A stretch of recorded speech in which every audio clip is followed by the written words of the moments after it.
I'm not gonna lie, I'm pretty fucked up right now. Same, same I'm here. feeling it, man. And I it's not After like a drinking that industrial cleaner, yeah. I I'm not at the top of my game. I'll say that. Yeah, things were hitting a little quicker than I thought in my estimation.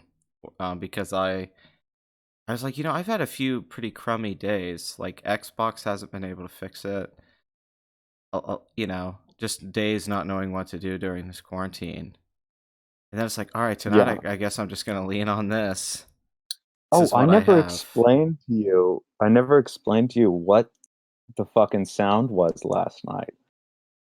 Okay. Yeah. So Last night we were talking, and then like you had to a woman leave. had crashed her car into a telephone pole, and I'm looking out at it, and I'm not joking here. She crashed it, airbag went off, everything. Horn is going off like crazy, and a pack of wild dogs. This is not a joke. A pack of dogs, like pit bulls and whatnot, are circling the car. Like a Stephen King novel. And you know what she does? She crawls up onto the hood of it.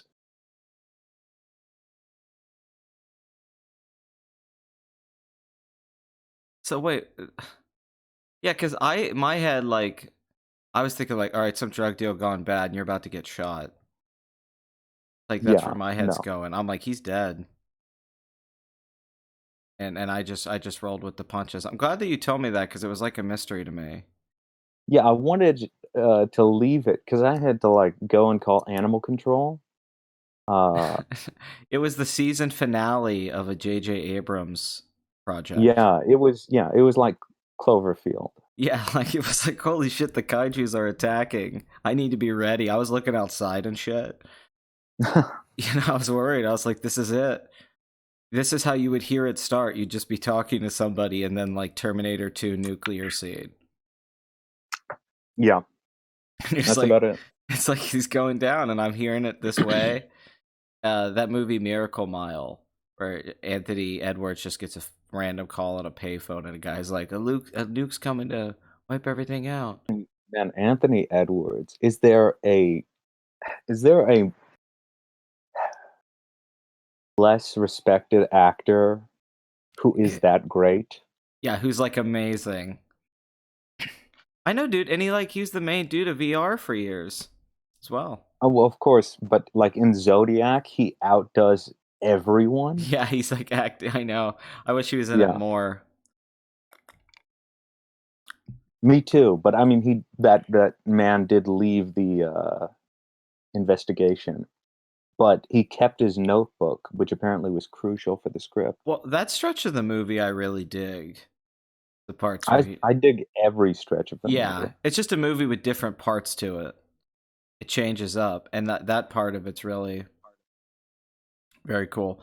Okay, so we're gonna talk about anime, Oh, and are we live here? yeah, we're live. Oh, shit. Fuck it, we're live. I should have said a lot less racial epithets. There's more to come. Um, Yeah, this is alcohol and anime. yeah, the worst combination or the best combination, depending on how you view such things. Yeah, we can add another alcohol, anime, and autism. Yeah, We both got yeah. our got uh, got our vaccinations and went and saw the Sonic movie. So our autism levels are at peak. That's how it feels. Uh, the the thing that happened with us, right, is that for years What I was is what? okay? You want to go and tell it? Yeah, I'll tell that. Tell your story. I'll You tell tell your story. Tell this your is anime story. this is so like Final Fantasy X. This is my story. Um, We've both been what they call drinking. yeah, that's what they call it, I think. We see the chat. This is my first time using Discord. We don't. I don't have the Discord chat up. Okay. Oh, I just pulled up the. Yeah, the YouTube one. There will be in future streams. There will be the Discord server will be running, and people can be on Okay, I that. just pulled up the chat for good old good old YouTube. Uh, Yeah, the way that it happened with me and you and this thing, that why the two of us are well, talking about anime. How did this happen? well, you start with your story first.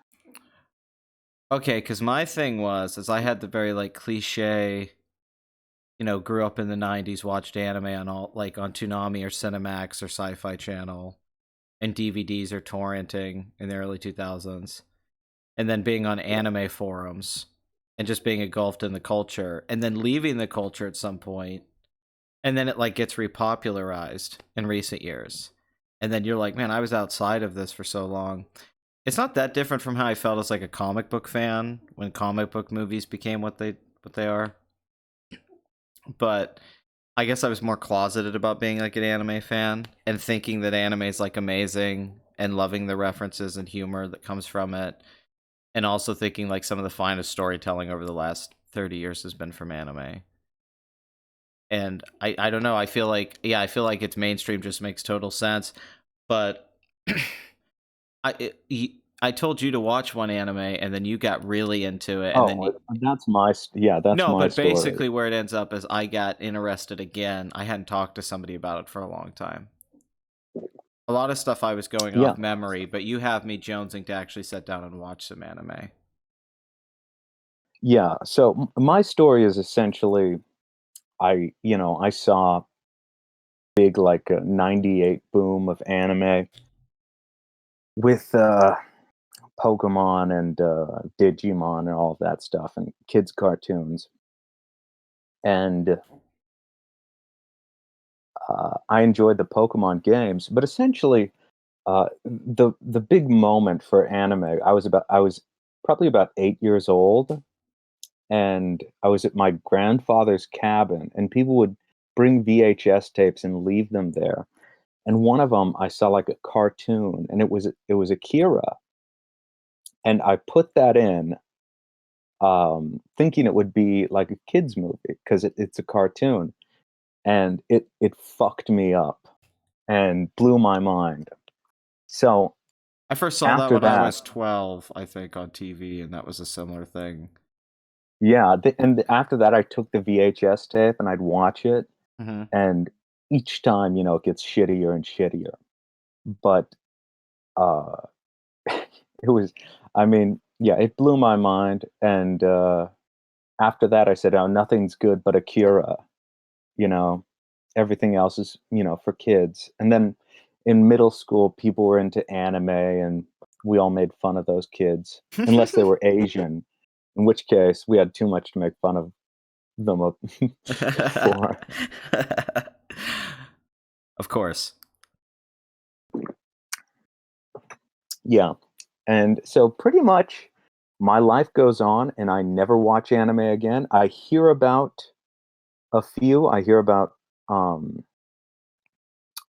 obviously, I watched some Dragon Ball because it was on TV, and Cowboy Bebop because it was on TV. I hear about Death Note. I hear about um uh shit. This is why it's alcohol in anime, folks. Uh We're, Attack on we're, we're Titan. saying I hear folks about like we're Razor Fist and Ben Shapiro right now. folks, Yeah, folks. we're Yeah. just saying folks every other. Yeah, I look out my window and like the National Guard is storming by with rifles. I'm just in here doing what God intended, talking about anime. How's the real estate in Raccoon City? Yeah. I hear prices are going down. I feel like you're Chris Redfield and I'm Leon. Of course. So I Continue. just I think anime is stupid. I was actually prejudiced about it, and in the most like I never thought I could be really racist until around now. where I look at people who liked anime, and I was so prejudiced against people who just liked anime. I hated the medium for virtually no reason. Just that everyone made fun of those kids.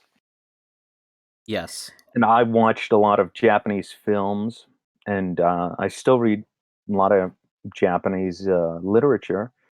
And I was talking with Pat, who is a huge closeted anime fan, and we were talking about David Lynch, and he said, "Oh, you should watch this movie, Perfect Blue." And I hesitantly watched it, and this is years ago. Uh, I watched it and was blown away, and then I had to watch all the Satoshi Kon stuff. And after that, I was hooked. Because it's not just movies that are animated; it's a whole different art form.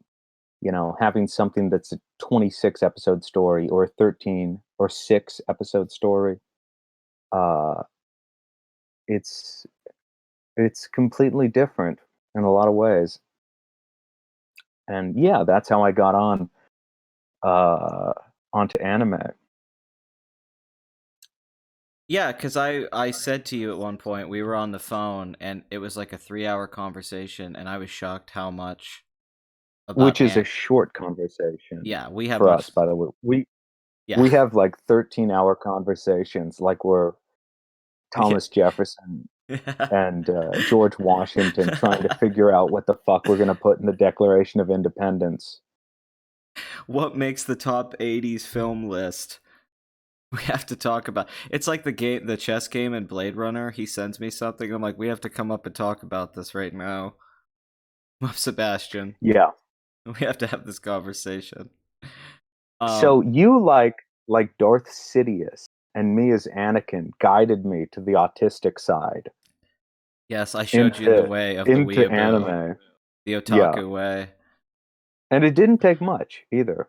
No. Um First, I will break you. First I'll break your mind. I was wondering what would break first, your mind or your body? Have you not seen Ava? And I have watched so much of it because I had, No, no. You've become like borderline no experience. you become the Rain Man of anime when I talk to you. I don't know about that. Like we're just talking, and I then feel out of like nowhere, you're like, this you've guy. been out of the game. Yeah, I've been at. That's true. You've been out of the game too long, kid. You're the guy trying to recruit me back. Like I'm cutting wood with my shirt off, out in the woods Yeah. somewhere, hiding from the fire. And you're like, hey, kid, you got to get back in the game. I'm like, I dropped that a long time ago. That's behind me. Oh man, you were the best. Don't you remember the 22,000 posts you had on that Oh, forum in 2003? Yeah. Don't you want to yeah, get I that see. I back? wasn't around for any of that stuff, so it's two completely different views of anime. We've got someone named Dio Brando in the chat. Yeah. Oh no! Fantastic.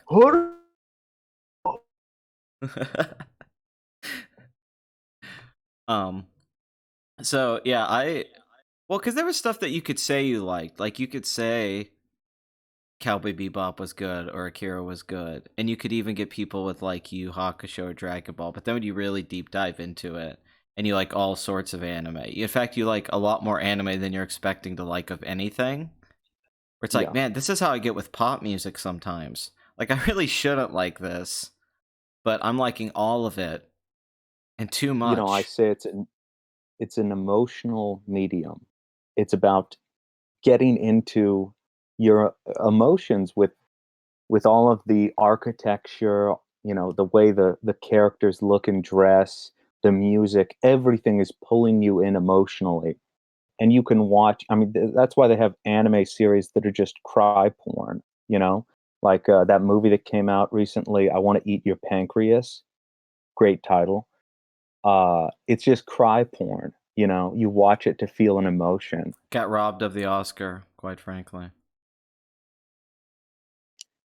Uh, what was robbed of the Oscar? I feel like a Silent Voice was probably robbed of the Oscar. I agree. Hey, did you ever see that movie, The Red Turtle? That French film that Ghibli? Yeah, yeah, that Ghibli put out. Did you He like that movie? definitely Yeah, I like it alright. He definitely fucked that turtle. Yeah. Yeah, it was like Castaway if he fucked Wilson. He just fucks the basketball. Yeah. Him and Wilson's his lover. He has a hole where the mouth is. Yeah. And If Wilson's Wilson was a blow-up doll, that would make a lot of sense. yeah. No, yeah, you get a UPS package and there's an anime blow up doll in there. And for some reason you name it Yeah. Wilson. No, it's just a Asuka pillow, Yeah. which, I mean, we're gonna have to get to it at some Wait, are point. you telling me I could be on an island stranded with an Asuka pillow? You know, that's not the worst. Like compared to where That's what pretty much Shinji at the end of it. yeah. I'm choking my Asuka pillow on the beach. Disgusting. It's disgusting. Um but there was stuff you said you could like deep dive, but then when you were calling me and you were just like throwing stuff out, and I was like, oh my god, because you went back to a lot of classic anime from the 80s and 90s, and then I said to you, um, did you watch the Ghibli stuff? Did you do all this? And you never No. liked Miyazaki. Like we would talk about Ooh, Miyazaki for a long time, and you didn't like You said like his stuff you weren't into it, and you don't. no, yeah. And that. Everyone in my, like, everyone I know, like, especially girls, women that I dated, they all have this obsession with Miyazaki, from their childhood with, like, My Neighbor Totoro, Hmm. and I never liked it because I never watched it. I'd watched, Spirited Away when that came out, and I could never get, like, past 10 minutes.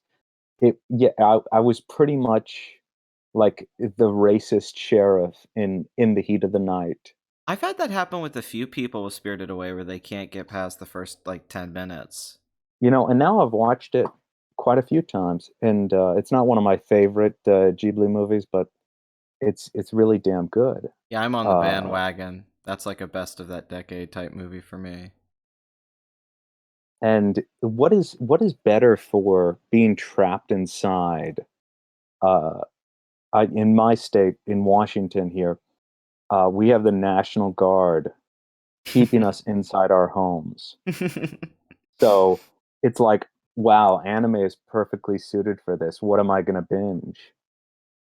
It's time to go down this rabbit hole. Yeah, it's the first time it's suitable for me to sit inside in sweatpants and just binge. I guess the thing I find beautiful about this, at least the early part before we dig into some shows, is just that we would talk for so long and you weren't into this thing and we didn't really get to talk about it. And I was shocked you didn't like this particular stuff. And then you got into it and it was just to see someone change. And then you could have new conversations from that point of view that you didn't think you were going to hear about those topics. Yeah, yeah, you It's might not know enlightening. this, It's an but enlightening experience. Pat is a huge anime fan, and he has great taste, in my opinion. We both have the same kind of, like, aesthetic we like, of that Hmm. mid-80s to 90s look, that cell look. Well, it was almost as if you had eyes clouded by hate. You were like Yes. Ashitaka, Yeah, and my eyes were clouded by hate. and you had to like I had to send you on this journey like the beginning of Mononoke, and you had to go out and like find yourself in the midst of this war. Yeah, I had to find, like, the films of Mamoru Oshii, Yeah. and I'm going to butcher so many Japanese names. So if you're Japanese, I'm sorry. If you're not Japanese, I'm even more sorry because, hey, they attacked us at Pearl Harbor. So I'm even more sorry if you're not Japanese. Well, because we started, Ko was a big one, but then it was so fun to be able to talk to you about Ghibli because I just Oh yeah. the world, especially like Miyazaki films in particular, that you hadn't like really deep dived into Castle in the Sky or watched Princess As an Mononoke. adult, going through and watching the Ghibli films, something. And if you want your questions answered, maybe throw a few bucks to us unemployed folks, and by that I mean him. Well, I had a weird thing. Did I tell you? I don't think I told you about this yet, but there was yesterday we went to go grocery shopping and some guy pulls up in a car and starts yelling at me. And I don't know what the fuck he's saying and he looks like a bum. But then I go up and there's a cop saying like they're closed, the store was closing early. So I was like, "Oh, he was trying to tell us that." But then he rolls by and he starts telling me like a sob bum story. And he said that I Hmm. need $20 and he said my family's down the road showering. Now it was raining out. So I didn't know if the showering meant they were in They're the taking rain. a cold shower. Yeah. Or if they were somewhere showering. And I was also confused. I thought, I've never seen a homeless person in a car. So that fucked with me. And he kept trying to call me to the car. So I started to get very frightened because there's only a few possibilities. One, he murdered someone and they're in the back of that car. Two, he No, his went, whole family's in the back of the car. yeah. Yeah, they're just. They're showering in the trunk. Yeah. And then two is he went to a car dealership somehow and got to test drive, but they usually have someone go with you. And then my other thing was, does he have like a carpool thing with bums? Like he Yeah, goes, they're all carpooling. yeah, in the morning he goes and picks them up, and he drops them off at their corners because you always wonder, like, how'd that guy get off there at night? Yeah. How did he get away from that street corner? It's like the dude picked him up and they go back to their dumpster, the trash can fire, and they put their collection We, together. you live in flyover America. Yeah. Here we all know the bums are secretly rich, like in Bellevue. You know, a lot of them just work at Valve, Yeah. and this is like how they Work make at their extra Valve. money. Um, that's funny, but yeah. So I guess on watching them, you seem to state like Princess Mononoke is the one you like the most out of them. No, no. Okay, That, because I think we both agreed the real one was that Only Yesterday is sort of the gem hidden in the Ghibli catalog.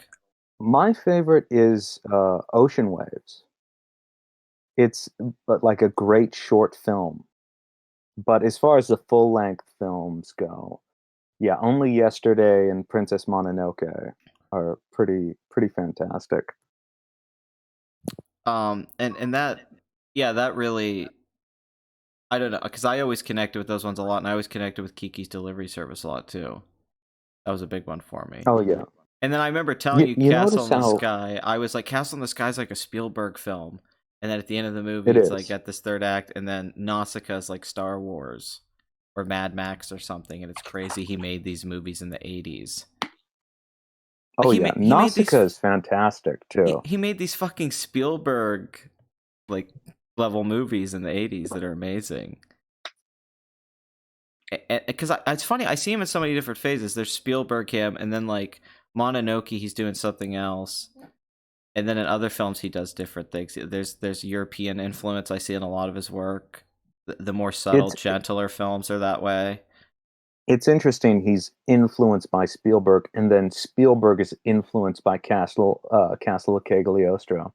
I always felt that scene in He fuck even says it. that scene in Empire of the Sun where the plane is flying towards Christian Bale in slow motion. You know, the Yeah, Cadillacs of the yeah, I know. Skies part. That's Miyazaki, man, hundred It percent. is the flying machine. Yeah, the way it's filmed, it's this connection between the two of them I see, and that's really beautiful to me. But then yeah, he can make that with Mononoke, which he thought was going to be his last film. He showed he could make the serious Yeah, how epic. many times has Miyazaki retired? He's like Steven Uh Soderbergh. no, he's worse. Yeah, yeah, he makes his last film. I mean, Princess Mononoke was his last film. I'm pretty sure Castle Cagliostro, his first film, was his last film. For those of you who don't know, I've looked into it. He's been bitching about anime since the fucking 60s. Like he's working on Future Boy Conan in like 1970 and saying anime is a mistake. It's all going wrong. I know people don't talk about that with him all the Oh time. yeah, and also from the chat, Empire of the Sun, great book by J.G. Ballard, who, yeah, is a great science fiction novelist. Unfortunately, it hasn't been made into an anime. I One of would. my favorite Spielberg films, though, It would be an for sure. amazing anime. It would. I It would would. be like, I feel like the wind rises. You know, if I had I, to compare it to anything. it would be more of what I would want out of The Wind Rises, though. Is what I would say. The Were you following, disappointed with that? I was disappointed with it. Well, I just think the story of following the little boy, I would like that a lot more than what the main character's journey is in The Wind Rises. Wind Rises, yeah, it was a big disappointment to me. I love parts of it. I think the sequence, whenever the sequence is, he talks to the guy who designed the planes, that was his influence. Those scenes are amazing. Like talking to, because I used that same gimmick in one of my movies that I made like a couple years before that, and it was a gimmick I really liked. Where like, there's this old filmmaker this kid worships, and then he has these fantasy sequences where he gets to talk to this old filmmaker, and then Oh, did you Miyazaki, write yeah, Hugo by any chance? Hugo did that too. No, it's you see it in movies for sure, but it's a gimmick. It is very Hugo, I think, too. It reminded me of that. But those scenes where the guy's like, I create airplanes and all that. That stuff I loved. I liked most of it. I felt like it was one of his weakest films, and because it just lacked a focus. Like there's the war scenes, and then it's him building the planes. And I know it's kind of probably how Miyazaki works, but it's sort of boring in that way for me, where it's like he's just this quiet guy who does his work and is obsessed with these things. Personally, I liked it a I lot. I like the Uh, movie, by the way. It just I thought it was going to the be a guy who great made the movie. Zero, it's It's just it's pretty fantastic. it's very different for him. It's more of a, I mean, it's one of his quiet, slow films. He makes those, but it doesn't have too much fantasy elements, and it's actually pretty natural and grounded. I mean, it's a very quaint film for a lot of it, especially in the third act. It gets pretty small, but it's a good movie. But for me, I mean, it's it's how I feel about On Golden Pond. It's just Yeah, On Golden Pond is really good, is a really good. but I don't reckon here I we know how are. to pick strawberries. Or Which like out of Africa is a solid movie, but people will always look down on it. I love that we've connected anime to On Golden Pond. I think that's the real And Out achievement. of Africa. Yeah, I don't think this has been done before. There's some Hey, you know what revolutionary the shit second part of happening. my name is? It's Blood Money. Want If you want me to read like your question aloud, throw in that Blood Money. So yeah, I was disappointed in that, although out of the newest ones, Ponyo grew on me a lot more than Howl's Moving Castle. Yeah, Yes, I really I like get that. Ponyo. Ponyo's like so much fun the more I watch it. And then the first Yeah, half of Howl's it Moving also Castle is good. suffers from Miyazaki. If you guys ever noticed, there's two faces he can draw for women. He has his Nausicaa face, and he has this big, broad face, like in Ponyo or Spirited Away. I like that we're getting attacked as weebs. I feel like Frankenstein, like I'm running into What the. what is a weeb? I hear it a lot. I've called people weebs. I think it's just a hard. What's my favorite hentai? Someone asked. Is without a doubt Legend of the Overfiend, which is fantastic. I highly recommend it, even if you aren't into hentai. Um, like I've never found it sexually appealing. It's just gorgeous. One of those gorgeous OVAs from the 80s. Hey, Game of Thrones had sex scenes, man. Just think Oh about it. yeah, Just think about it that way. yeah. They didn't have tentacle sex, and that was Legend of the Overfiend is what popularized that term, tentacle sex, tentacle rape, actually. Yeah, You consensual know, tentacle sex. yeah. I was thinking about why do tentacles turn people on? And I've laughed about that for my whole life. And then I thought about it for about 10 seconds. I thought, you know what? every girl I've slept with likes being like at least if not tied down, like held down at some point. And a tentacle, this phallic object, is a natural. It's a natural thing. It's a natural extension. It just holds them down. Uh, and there you go. That's the fetish. Here's the And dictionary. Here's the definition I found. A weeb is a term for a non-Japanese person who is so obsessed with Japanese culture that they wish they were actually Japanese. okay, well, I definitely would say I do not wish I don't want to be Japanese. From their school system, I feel like everything about it is not what I'm about, except for their racial purity. In which case, I say, hey, good on you. And yeah, Uh, I'm joking here. You yeah, know, I know. they're what do they have? The IQ of the highest IQ of any Mm-hmm. country, but of any group, they're second to our group, and by our group, I mean my group, Ashkenazi Jews. I saw a great 4chan post one time where it said, "Are Asians becoming the most evolved human being?" And they were using like their athletic prowess mixed with the intelligence that they compete so well in sports, and they find these new ways to play certain sports. And it was just a Yeah, funny post. I was like, that's hilarious. Like, and they were showing just like how they are in gymnastics and stuff, but then they also like they create all this stuff, and then they're all super smart, like the stereotypes. Um, yeah, I wouldn't say I'm a full on like that way. Like when I was a teenager, I was more that way. Like I wanted to move to Japan, and I was obsessed with Tokyo, and I wanted to learn Japanese, and I thought anime was better than everything.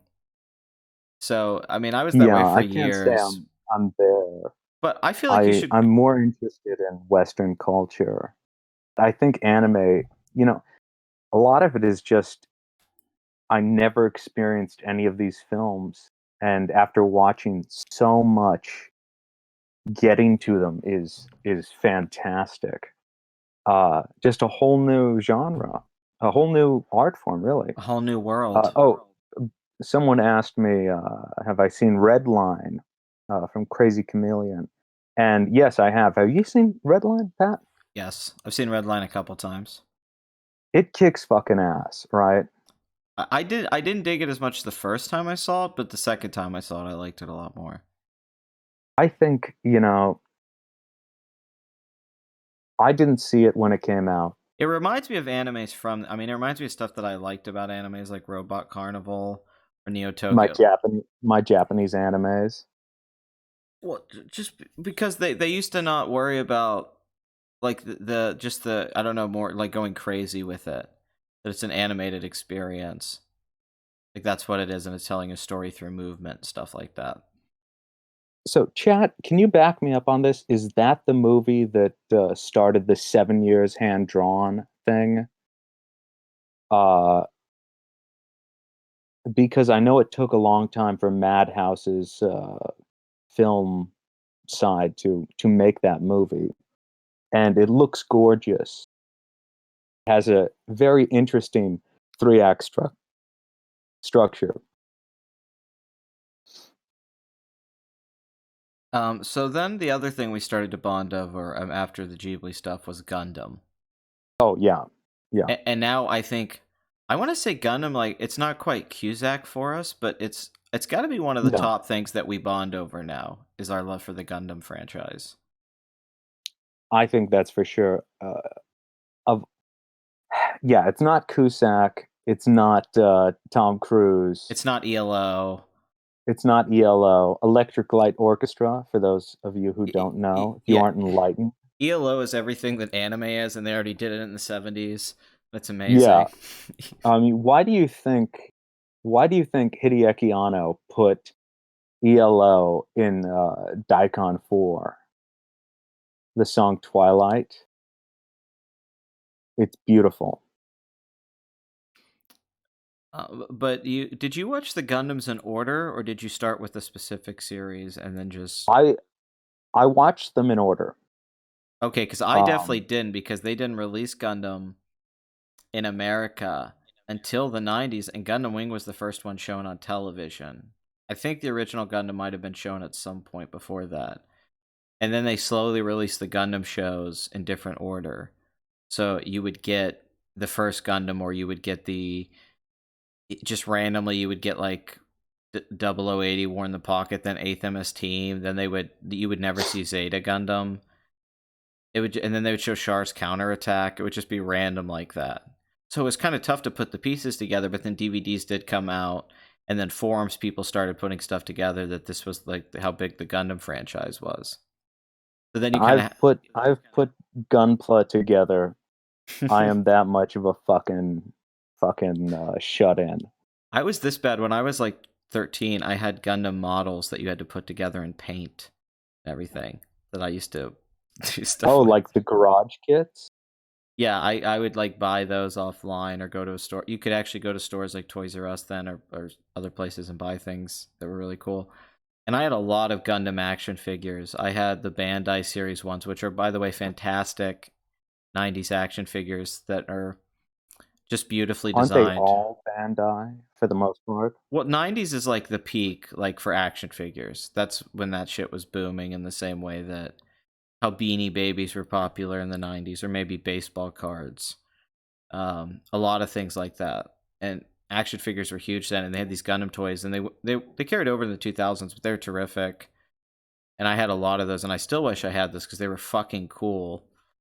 But that was my introduction, was Gundam Wing. But as time has gone on, Gundam Wing is not near. They used to be like my shit. That's not near my favorite Gundam stuff now. Even though I like Gundam Wing, and I'm not with some people where it's aged horribly and it's like a bad 90s anime. I don't agree with that. Now I look back on it, it's War in the Pocket, which I felt probably when I Yeah, first saw it. It's a Truffaut film with mechs. I mean, it's that's the one where we bonded yeah. immediately. We were like, "What the fuck was this like 2 hour war film that's a master? Like, this is one of the great war film coming of age films. This is like, Yeah, I had watched the original Mobile Suit Gundam, which they cut up into movies and has a terrible, terrible dub. And Steve Bloom is in it playing Shar Aznable. And I should love that with every fiber of my being. But the movie dub is so fuck awful. Um, I think the original series kicks fucking ass. Amuro Ray. Hooray. And Shar Aznable, the more interesting character. Yeah, Char is Gundam, the first Yeah, I series. think the best entrance to Gundam after watching quite a bit of it is to watch Gundam Origins, Hmm. which or Gundam The Origin, the one that focuses on Char Aznable. Well, You know what I'm talking about? Have 100%. you watched that? Yes. Yeah, Well, 100% for me is that I just love, I don't know why mech stuff, like in the same way that I love the werewolf genre, and I'm pretty much down for a werewolf movie no matter what. I have the sucker for mechs, and I don't quite understand it. It's that you like people getting in these robot fighting suits, and then they go out and fight in these big wars and stuff, and tragedies and stuff like that. But it's very appealing to me. Um, and Gundam just stands out in all of it because there's a lot of good mech stuff, but the fact that the Gundam franchise has so much good stuff in it across the yeah, years that's true. is what makes it stand out. Um, How I think dense we it both is. agree that Zeta Gundam is the pinnacle of the shows. Yeah, that's that beautiful 80s classic anime in between what would become 90s anime and then a post 70s anime world where you could have better anime. Because, I mean, that's the golden age for anime for a lot of people, is the 80s and Yeah, 90s. And typically that's most of the stuff. 85. Most of the stuff that I love is from those eras. I mean, that's the stuff Yeah, that I'm I mean, like I like obsessed the with. original Mobile Suit, and I recommend watching it Hmm. to anyone. Um, I was as someone who wasn't an anime fan, I really dug it. I was surprised by how much it was influenced by books like Dune and Star Wars. and It's like put this Star Japanese twist on it, so it was constantly new. it's like Star Wars the series when you watch Gundam, because Star Wars and anime go so well together, is what you find. The Hmm. aesthetics look terrific in anime, and it's just that's what it is. A lot like a lightsaber, basically the beam saber. It just looks fantastic in space and stuff, and a lot of things that you don't see in a lot of Star Wars movies, which is space stuff. A lot of the Star Wars films take place on planets and stuff like that, and they actually stay away from the outer space element.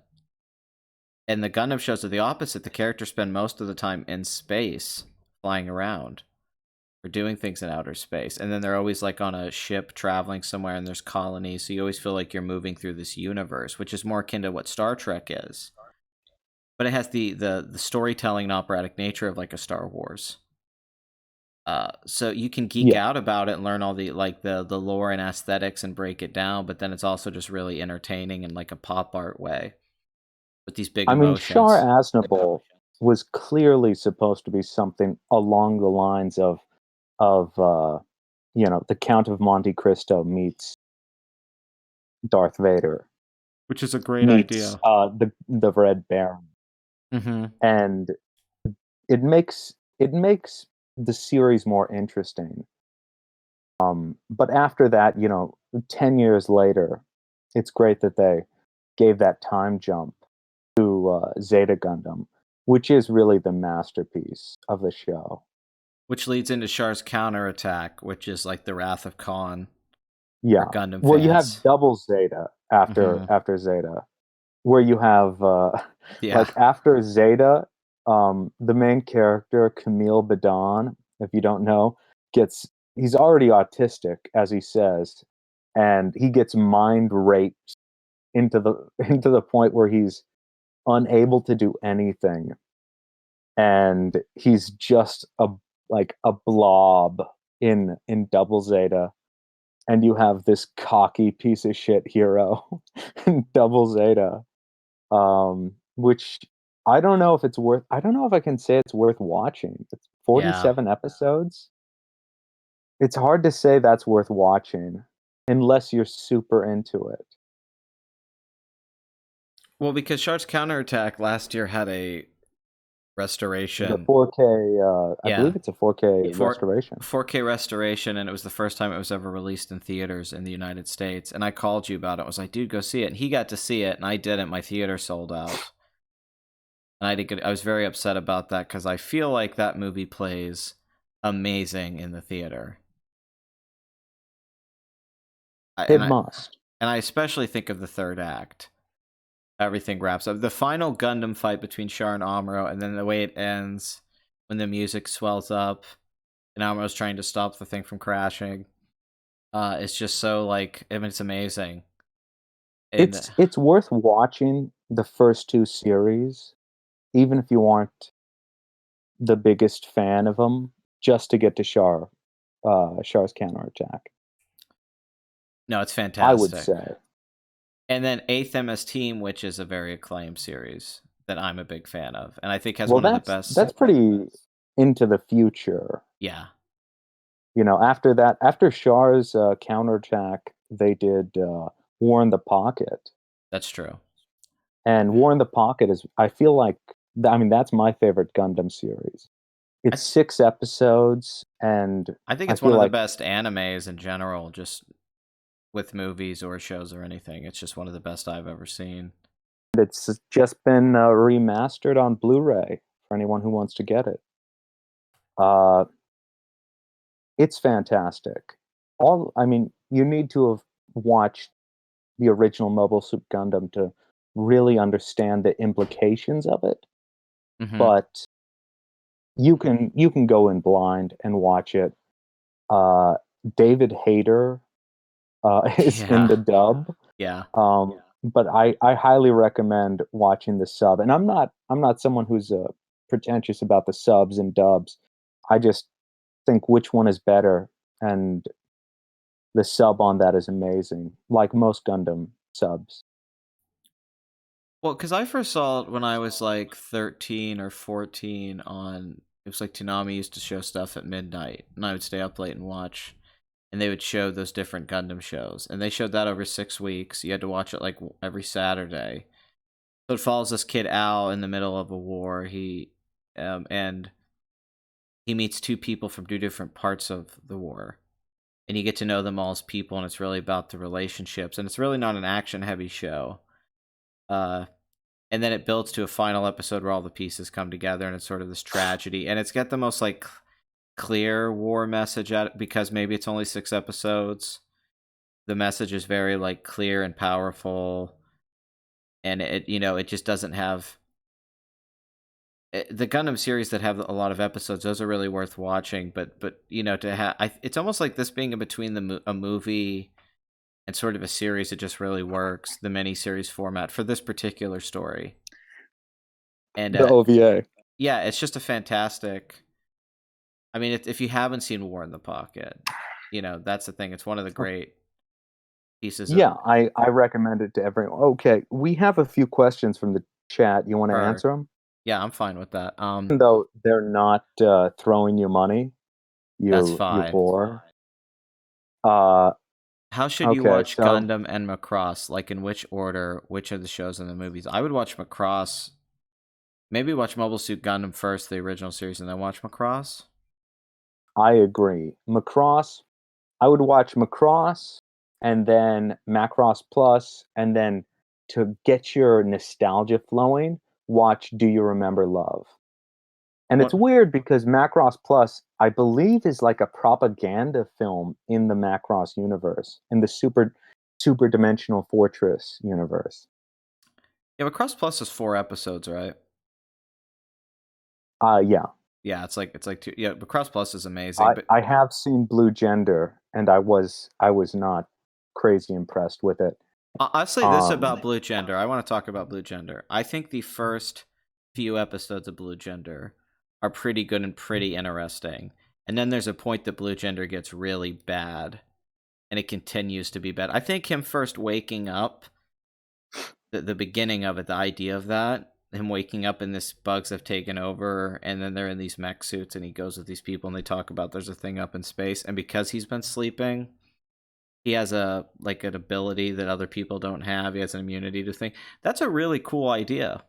It could have been a really fun science fiction, but it's very gore heavy, which I don't have a problem with. It has sex stuff in it. But I just wish it was like smarter and more cerebral. I actually think there's a really cool core idea there, and I think the first when it starts, it's interesting, the premise of it. But it gets really fucking hacky after a point. Blue Gender. um, yeah, I would recommend Eureka 7 way over that. mhm. Eureka 7 is fantastic if you're looking for a somewhat modern kind of a mech anime. Uh, So so with Gundam, we both think War and we both think 0080. Then we have Stardust there Memory. is, yeah, there's Stardust Memory, which I think is fine. It's good. Yeah, it's yeah. It's. I remember when I first saw it. It was over a course of like Saturdays on Adult Swim, and I really dug it. But I've rewatched it since then, and it's almost like it's weird. It's got this black sheep of the franchise feel when you watch it. Um, but yeah, it's really there's stuff about it I love. I particularly love the Gundams in Stardust Memory. Yoshiyuki Tomino wanted to make shit so he could essentially get out, is my impression. And he made F91, which is hysterical if you go and watch that. Mm-hmm. It's him trying to be as edgy as possible. Uh, I highly recommend watching it just for the edge. Um, he was not, I think, I believe he's not heavily involved in War in the Pocket, but I think that probably makes it better. Mm-hmm. So yeah, F91 and then Stardust Memory. I dig them. I mean, F91 kind of sarcastically. I dig it. Uh, It, Sunrise just did good work in that period. So before they all split up. does Athemus team come in after that, or G Gundam come in somewhere? Gundam, and then Gundam Wing comes in. Yeah, because G Gundam I didn't see till way later, and G Gundam is like one of those things where they do something completely different with the franchise and it shouldn't work, and it totally works. Like the Domon Kashu, the martial arts aspect of it, what they turn it into as a genre show, it becomes like a fighting show about the warrior who has to go around and power up and learn and fight his old master. But they do it with Gundams. Yeah. Oh, okay. Casper Halverson. I do not recommend watching them in order. I think watch Gundam Origin with with the rise of the rise of the Red Comet, as they say. And you see the backstory of Char Aznable. And then if you dig that, go into the main series and then Zeta and then Char's counterattack. And if you get bored for a little while and want to watch a masterpiece, watch 0080.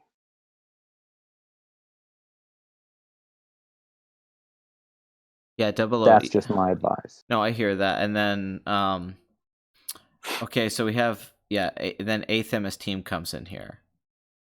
Yeah, which is fantastic. Reminds you of James Cameron a little bit.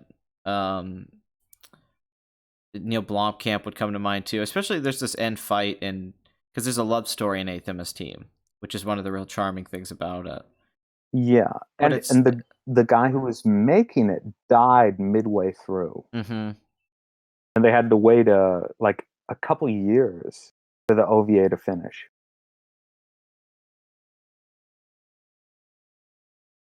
But tell me your thoughts on it. You watched it way before I did. I watched it, a long time. Well, because to me, it's like Platoon or something. It's a great premise for Gundam. Like, Guy is with his group of Gundams. And he has to go. It's men on a mission story.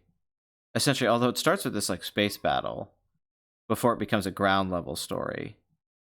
I wish Rogue One was closer to what the show was like. Actually, I think would be a good example of like this is done better than that. But it has this. It builds this big emotional climax, but it has this final fight where it's basically like one guy who's the bad guy versus all of the main character, good guy characters.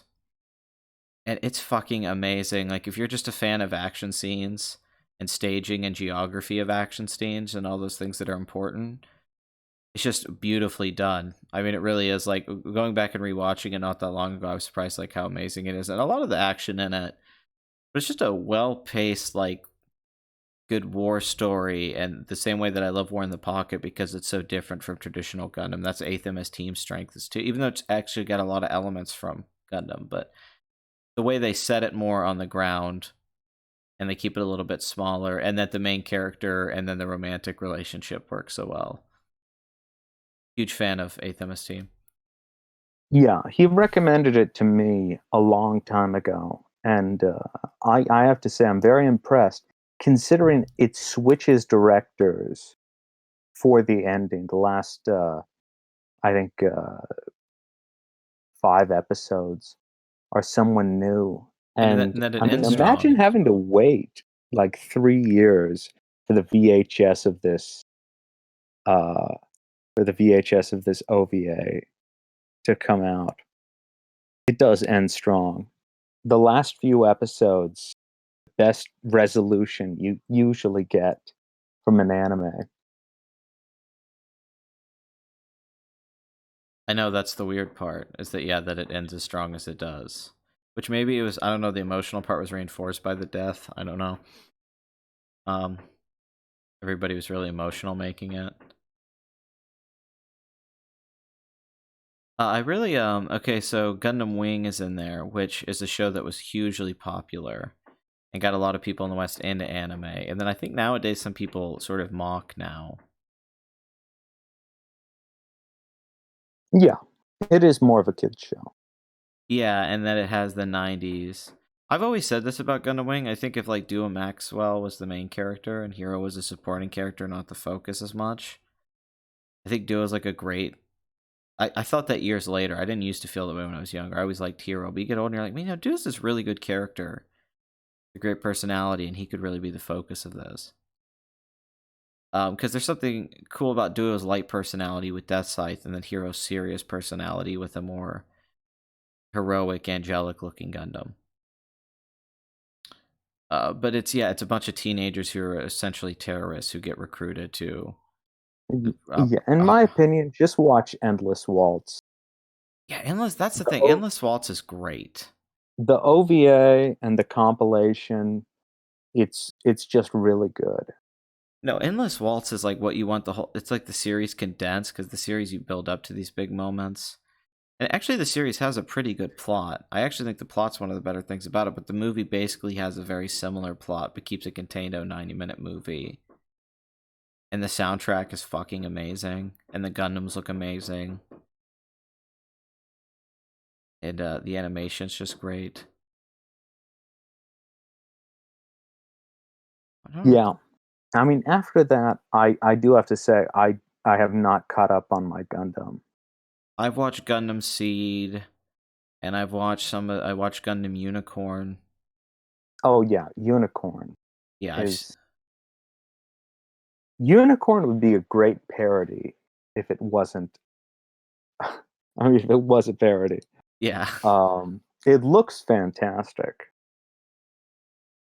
Yeah, I like the look of it a lot too. I watched a few of the new Gundams. I can't remember the names of all of them. I watched quite a few, but yeah, this hasn't really been the same for me as it was 80s and 90s. I mean, and that's just been a kind of a devastating thing I've had to accept, is that I still don't watch, like, I don't love Gundam like I used to. The new stuff. It's not that I like Gundam any less. Yeah, I get that. We've got Madcap asked about Parasite. Have you watched the Parasite the Maxim show? No, I've not seen that show. Uh, I have watched all of that show, and it's, I mean, for a modern show, I would say it's very watchable. The dub is not horrible. I wouldn't recommend it. The main guy sounds like he's about to fall asleep at all times. And the body horror in it is nothing new. It's not going to blow your mind. It's not like Akira, uh, where he's growing a fucking arm that's taking over the stadium. But it's a fine kind of like an anime with a body horror twist.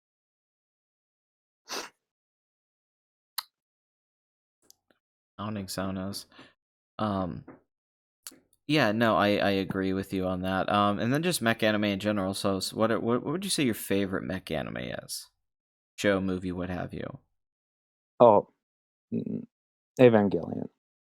So you're going with the Ava answer. Okay, I was wondering if it was Ava, because I have a fight between a few that I really love, because I think Gunbuster's pretty perfect. Oh Uh, fuck yeah, Gunbuster and Diebuster are amazing. yeah, and just when I think anime, like anime perfection, I think of things like that with the tone of that and the energy of that, and watching that, watching a sub of that's just beautiful. How it looks. And but I had to go around on Ava. I didn't like Ava when I was younger, when Ava was huge. I did not dig Ava. I didn't like Ava till much later, like in my 20s, that I started to like it a lot more. But I also struggle with Ava a lot. It's I guess that's what's interesting about it as well, though, is what to feel about it and what people feel about it and the relationship with the creator and the work itself. I think Hideaki Anno does good work. I like the shows before it and the shows after it.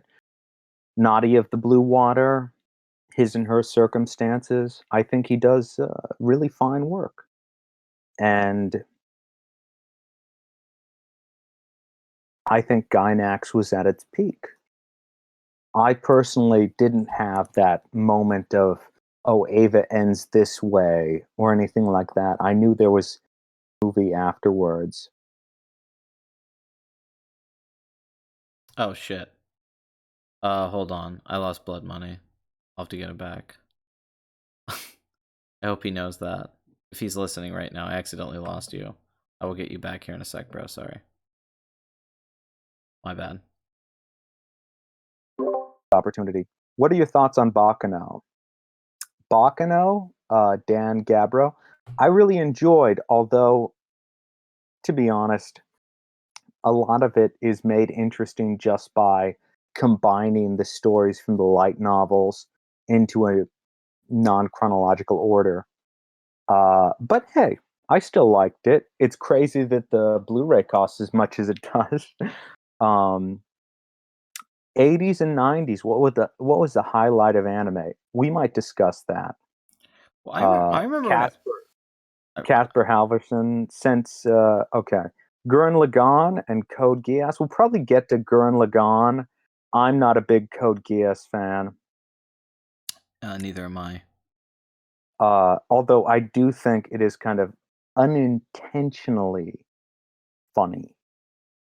All the all the Pizza Hut stuff, pretty funny.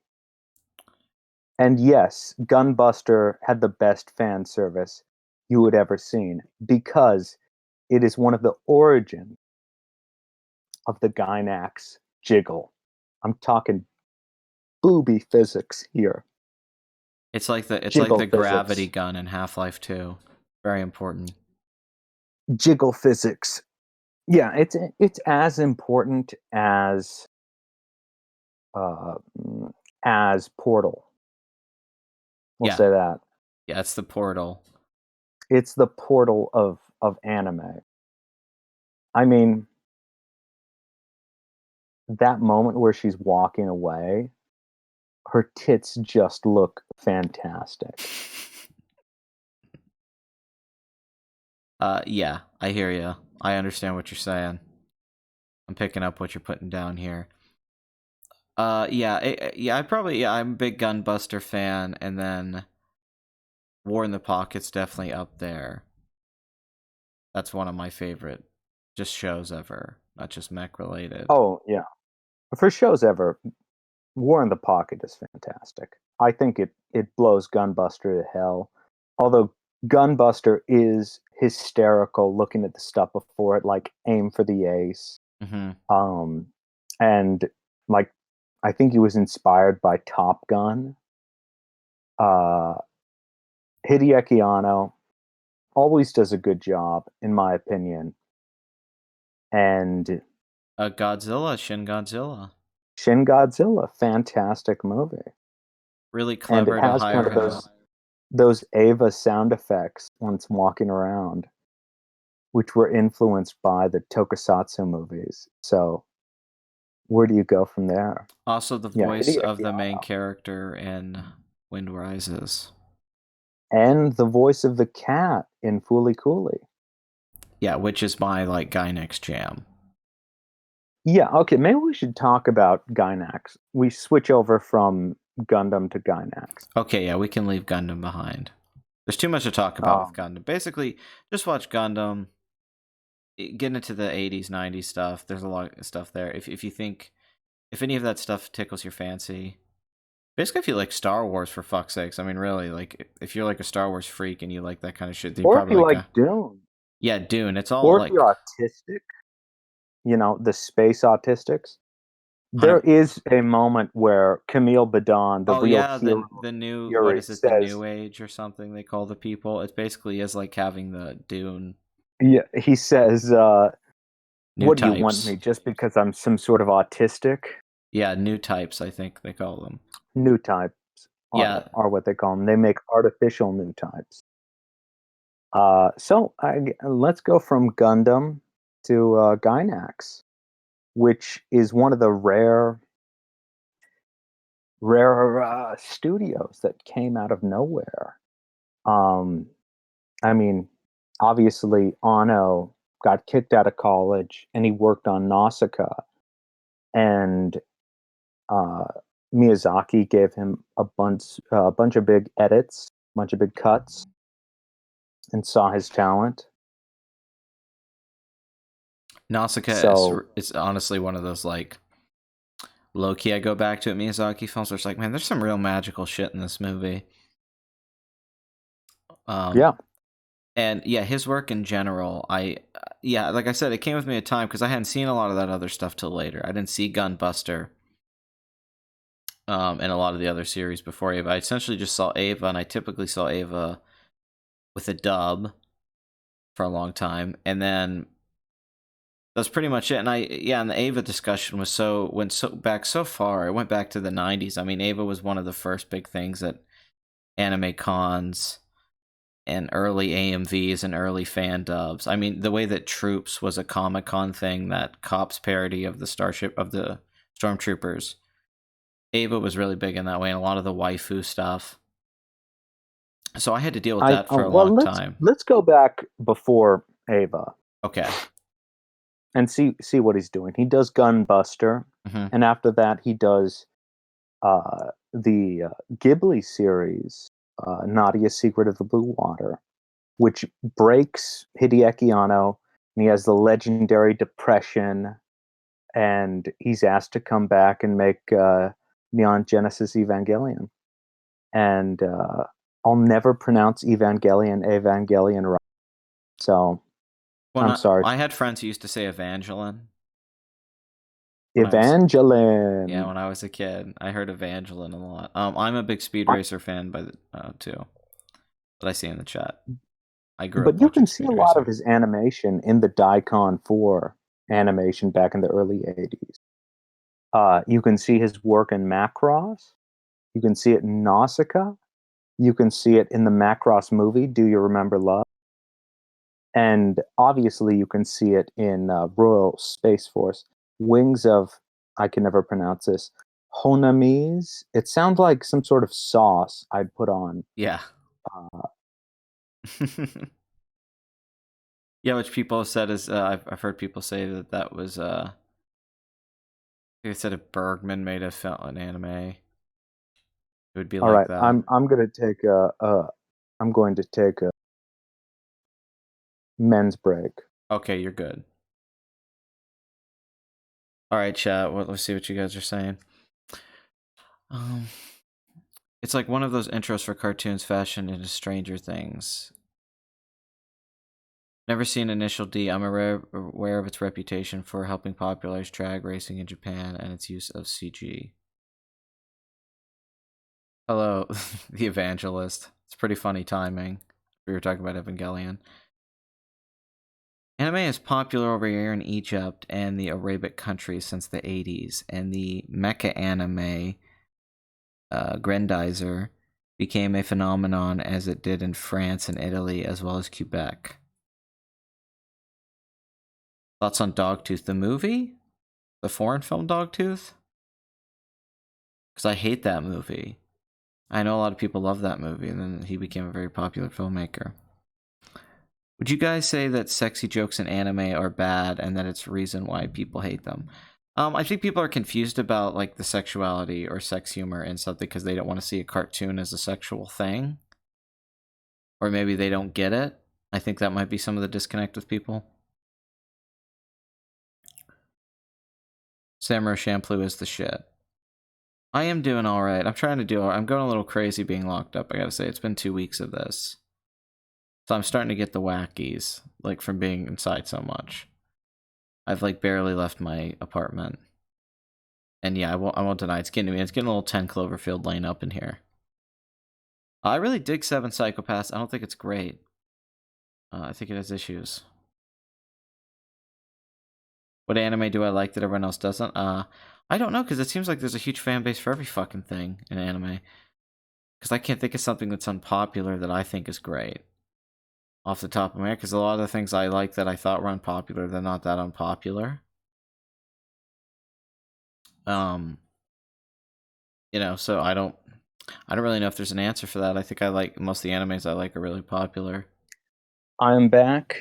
Is there? I was listening to what you were saying. Yeah, is As there? far as animes, my Japanese animes that are unpopular, It's like that I really dig. Techno Lies.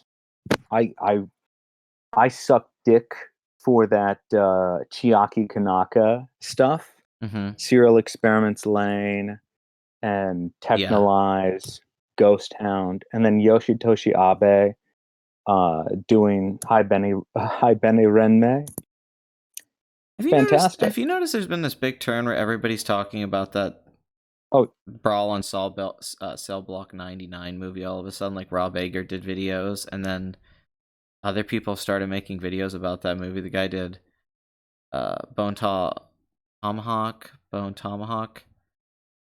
made yeah, that Vince which Vaughn. I really loved. He made that movie with Vince Vaughn, and I And saw yes, the I movie. know of Brawl and Cell Block That 99. movie's like it's like a cult film I thing. enjoyed it. It's like everywhere right now. Like Yeah. everybody's talking I don't know about it. what happened. I don't either. I don't follow media trends really. I'm too tucked in for that. Uh, but yeah, I dig that movie. It's no Bone Tomahawk. Yeah, people are obsessed with it. Okay, we got a question, and I want to answer it. Uh, do we like Masaki Yuasa? I will say yes. I'm a huge fan of his. Kaiba Ping Pong is one of my favorite series of all time. Mm-hmm. Tatami Galaxy is one of my favorites, and I love his movies, especially The Night Is Long, Walk On Girl. Masaki Yuasa has been around for a long time. Great animator, great director, and his assistant director, who acts as his translator, she's pretty amazing too. Uh, so I will say I love Masaki Yuasa, and I'm glad he got the chance to spread his wings to foreign audiences with Devilman Crybaby. It was a baby movie actress. Baby Uh, movie the actress. baby movie actress. Have you seen any of his work? Yeah. Ping Pong we've talked about. Which I think is probably one of the perfect uh, miniseries of anime. Well, I'm gonna go grab a drink while you're doing that. When I come back, I was thinking we could go off the guy next conversation for a little bit because I'd like to come back and maybe talk about, we're gonna have to talk about Ava a little bit, but I was hoping we could Yeah. talk about some shonen stuff like Yu Yu Hakusho, um, and stuff we Oh, like in I'd that like show. that. Yeah. Yeah, stuff we like in that genre. Okay. But I'm gonna go grab a drink. You can You answer take some your break, questions. All right. and then we'll get into Gynax. All right. See you, bro. Yeah. Okay, so I'm a relatively new fan of anime who has dived into it. And I'm talking like 12 hours a day. That's what I watch for the past 3 or 4 years. And yes, I dig Initial D. The CG is dog shit. Uh, Mob Psycho 100, personally, I love it. The first season was amazing. Second season even topped it. I think it's better than One Punch Man first season.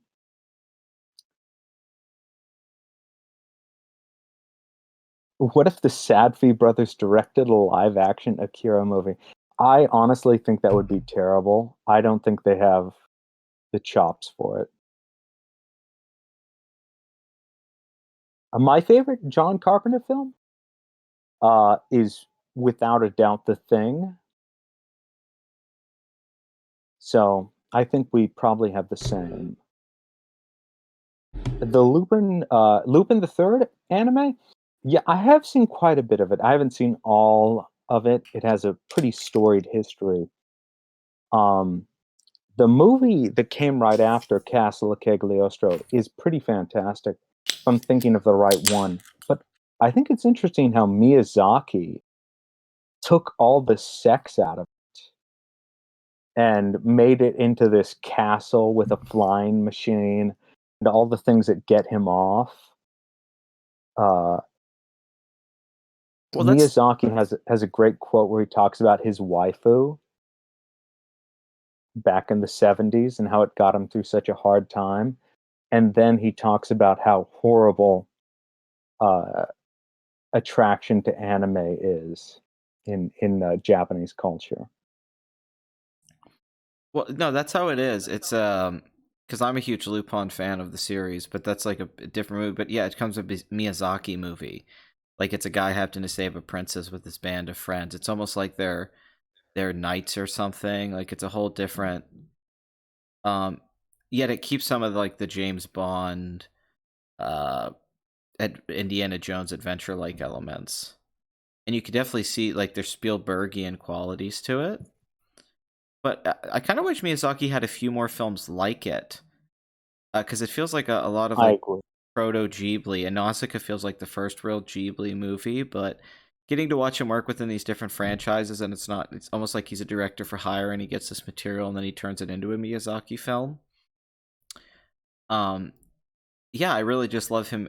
A lot of his other films deal with like a lot of time it's a young female character on some kind of adventure, with some fantastical elements, and then a nice subtext. But Castle Cagliostro is just like a just very stripped down. Like it's got this '80s movie thing about it, and it's like just them going to the castle and how elegant it is, and it's not full blown and everything like that, and it's a lot smaller. I just really dig it. I think it's aged like fine wine. I agree. Although I would also recommend The Mystery of Mamo, Mm-hmm. which was a movie, a couple movies before that, or maybe just one movie before that, in the Lupin series. Uh, Lupin. Dan, I love Detective Conan. I'm a huge Case Closed Detective Conan fan. I have not experienced all of it because there's like 1,000 things of Detective Conan. But yeah, it's great. If you like, it's like better Scooby Doo. It's like better written Scooby Doo, sort of the same way I love Scooby Doo. It's like you have to solve a mystery. It doesn't have like the haunt. Oh, actually, it does have some of the haunted house scary stuff like Scooby Doo. It kind of has everything. They do all sorts of different genres with Detective Conan. The Lupin the Third OVA called the Fuma Conspiracy looks amazing. I highly recommend that. Fujiko, one of the hottest chicks in anime. Got the Yeah, big it's interesting how Miyazaki takes all of the sexuality out yeah. and makes Lupin this sterile, uh, if I may use the word cuck of a of a protagonist, when really Lupin the Third, Yeah. Arsène Lupin, is one hell of a pussy. Yeah, I love the one. I think there was two shows in the '70s. There was two because there's the Green Jacket and the Red Jacket. Well, the Green Jacket, as they discuss in Fooly Cooley, is from Castle of Cagliostro, Yeah, because red jackets were thought of as low culture, low status people, and he had the green suit in Castle of Cagliostro. They even talk about it in Fooly Cooley. so then so let's talk about Yu Yeah. Hakusho. So, Yusuke I Urameshi. thought we were going to say Yeah, Gynax. I was just like Yusuke Urameshi. Um, You could talk so you about want to whatever you hop want. on to Gynax? Yeah. Okay. Um, yeah, Case Closed is fantastic. So is JoJo's. Lots of fun stuff. Uh, but to me, the stuff I really love, a lot of it comes out of Gynax. And Nadia, Secret of Blue Water, is pretty fantastic. Mm-hmm. Uh, it's a really good TV show. Ending isn't great. And that's just kind of my view on it. Have you ever seen it? I've seen it a couple times. No, I'm actually a really big fan of that one. I It's think a it's great TV show. yeah, it's got that Ghibli feel too. I like a lot of the guys involved Ghibli shows. I'm a big like Panda Go Panda fan. I really like Sherlock Well, that's Hound. Gynax. Gynax. I mean, You know, yeah, no, but it's got that like there's a feel to those shows, I guess.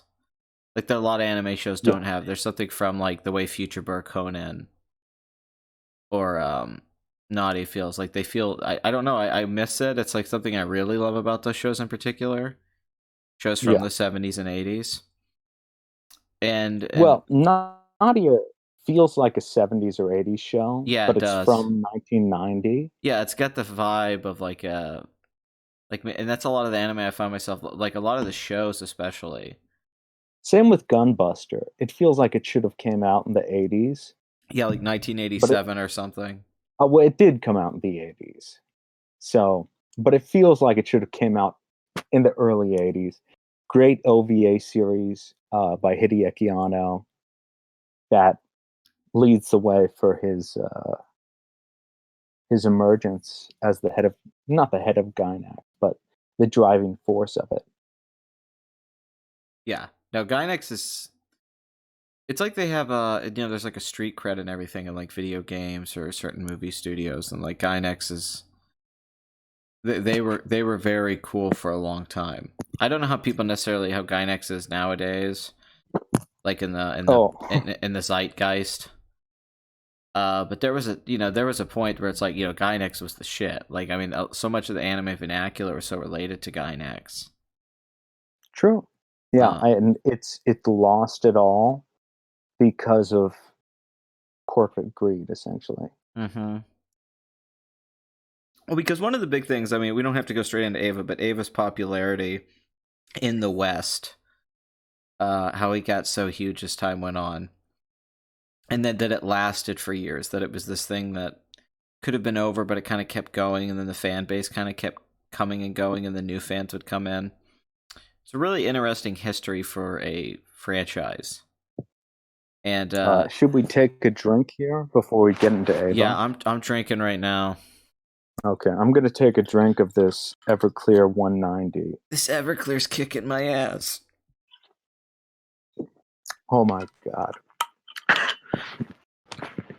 Yeah, I switched to beer. I've already had like so many shots that I'm gonna zone out if I don't switch to something else.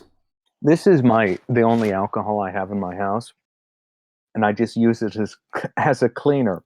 Yeah, But holy shit. to keep the coronavirus away. Um yeah, it is very similar to Aim for the Ace, which is a wonderful sports anime. Badre Bali. Thanks for pointing that out. Yes, it is. And he even takes that Aim for the Ace title and goes with it. Well, a lot of things that I think we both being having a comic book background. There's a lot of comic book things in anime. I mean, that's what I always say about manga to anime. I think anime captures the spirit of comic books a lot more than other mediums, like comic book movies. I think anime can Yeah. capture the pacing of a comic book, and what panels feel like, and they could get away with certain dialogue characteristics that comic books can get away with that don't really sound good in Well, live so action. could WB in the 90s. It's just that Yeah, true. Yeah, they Batman. end they ended um so No, do we get into Ava? Batman the animated series, you're right, isn't far off from like what anime executes. There's a lot of those similar things going on. Yeah, I guess we can go into Ava. It's like, fuck. How do you have the Ava conversation? Well, let's just keep it personal. I watched Ava and I was not a sad 14-year-old, but I feel like I got it. I was never Shinji, but I feel like I understood him. And the direction in that series is magnificent, especially in those early episodes. It feels like they had an unlimited budget, when of course that can't be true. That's that episode thing, because it's like fully Cooley with the 6 episodes. Because you're so right, those first few episodes of Ava, like the budget, because that's Yeah. always kind of an issue with anime. It's budgets. Anime really suffers from that. Is a lot of the And animes, like Akira, had this huge budget. but unlike Akira, I think a lot of it is the time they have to make the next episode, which is what fucked not fully fucked Ava with the Tokyo gas attack, the sarin gas. Mm-hmm. Um, Yeah, but you can continue. I'm sorry. anyway, I mean, Ava, obviously, everyone knows it's a masterpiece, or they hate it. Um, personally, I think Netflix did a good enough job putting it out there. I've got the platinum set. I've got the two movie set.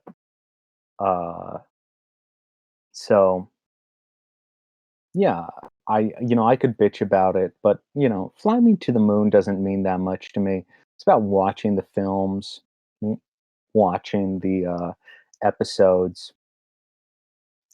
Uh, if you can't get into it, try waiting for the 10th, 13th episode and see what it's like then, because it's an ever transforming show. And Ano is someone who gives his all to the show he's working on. Yes, Badre Bali. There is no second and third season Yeah, of Fooly Cooley. There I are only 6 episodes. I couldn't believe All when of I the watched rest Fully are Cooley garb. too. Like the Yeah, first, they're not Fooly Cooley. I couldn't believe it. I was stunned. I was going in and just being like, oh my god, like especially the animation drop. The And pillows all died in a car crash, yeah, no, Mark and David Chapman killed all of them. yeah, Suramaki is throwing up constantly. He has bulimia now because those exist. So let's not discuss them. Let's discuss the great waifu wars of Ava. We're both Asuka guys, though, right? We are both Asuka guys. Of I course we feel are. like the more autistic, and I use that as a joke, not literally for autism. The more autistic choice is Ray, and the more adult choice is Masada. Although he's never really like she's never really a romantic interest for Shinji, except that one time they kiss in the movie. Ritsuko, Yeah. if you if you're if you're if you're a Ritsuko guy, I get it. You sick fuck. Kairo, that's your waifu. Um, Oh yeah, if you're into Kaoru, I get it. yeah, definitely the most interesting one to talk to. Yeah, I mean he's an angel for fuck's sake. Yeah, I mean, it's an anime, but I'm sure if it was like a movie, that'd be like Killian Murphy or something, like looks Yeah. wise. It'd be like a Remember when really, I was at your house and I was sleeping and came in and I woke up and Ava was playing? yeah, yes, And you were like, "Oh, just watching Ava, huh?" yeah. You And were I think trying it to was watch, you were trying to watch Princess Mononoke one night or something, or Castle in the Sky, and it didn't work. And then yeah, yeah, Ava, it looked like shit. So but then you just your watched, illegal yeah, your my, illegal streaming can't beat me. yeah, yeah, my server that I have all my stuff on. Yeah, that was, but then yeah, Ava was just on all the time. That got me back because I'd seen Ava so much, but yeah, watching it there, I was like, oh fuck, I forgot how cool Ava is. Then I got really obsessed with like getting really high and watching Ava. Um, Yeah. so did that for a while. Like you get fucked up Um, and watch Ava, and then that became really fun. I I guess imagine a good amount of people who watch you do get high on what they call marijuana. I do not. Uh, I'm I'm more in the whole heroin camp. yeah, Uh, no, you watch Ava the correct oxycodone, way. cocaine, heroin, Yeah, the way it should be watched, the way Hideaki Anno wants to yeah, be the way he watched. meant it to be.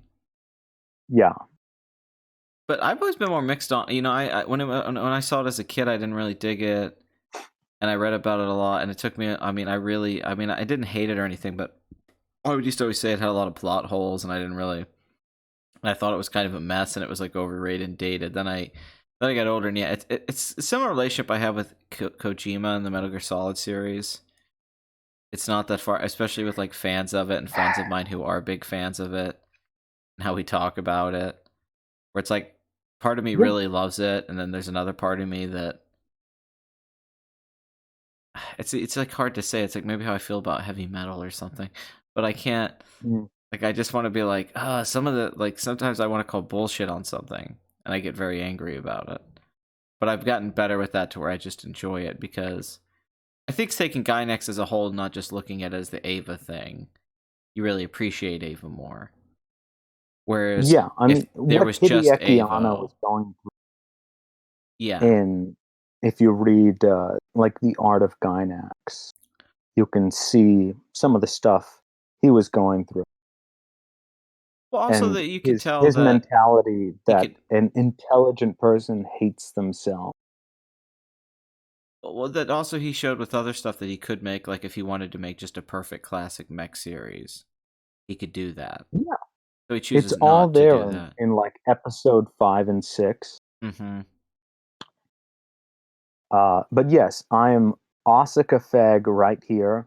I don't mean to demean any homosexuals who definitely love Kaoru.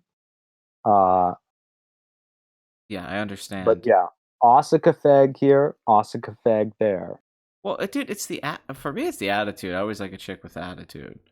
Um, Same here. And it's Ray. It's like, what are you gonna fuck your mother? my life That's gross as experience. shit.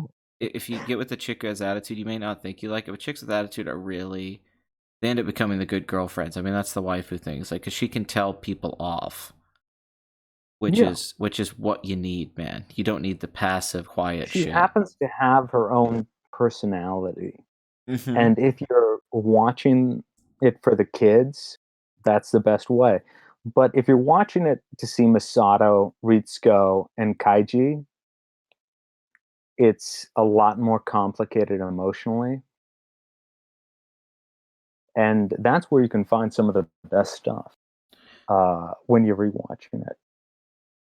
I agree. Yeah, and I always struggle with Shinji because Shinji's like iconic and loved for because they go into psychology and he's a deconstruction of a classic archetype. But then I also like, and then I think he's annoying. But then I think it's like he's intentionally annoying at points.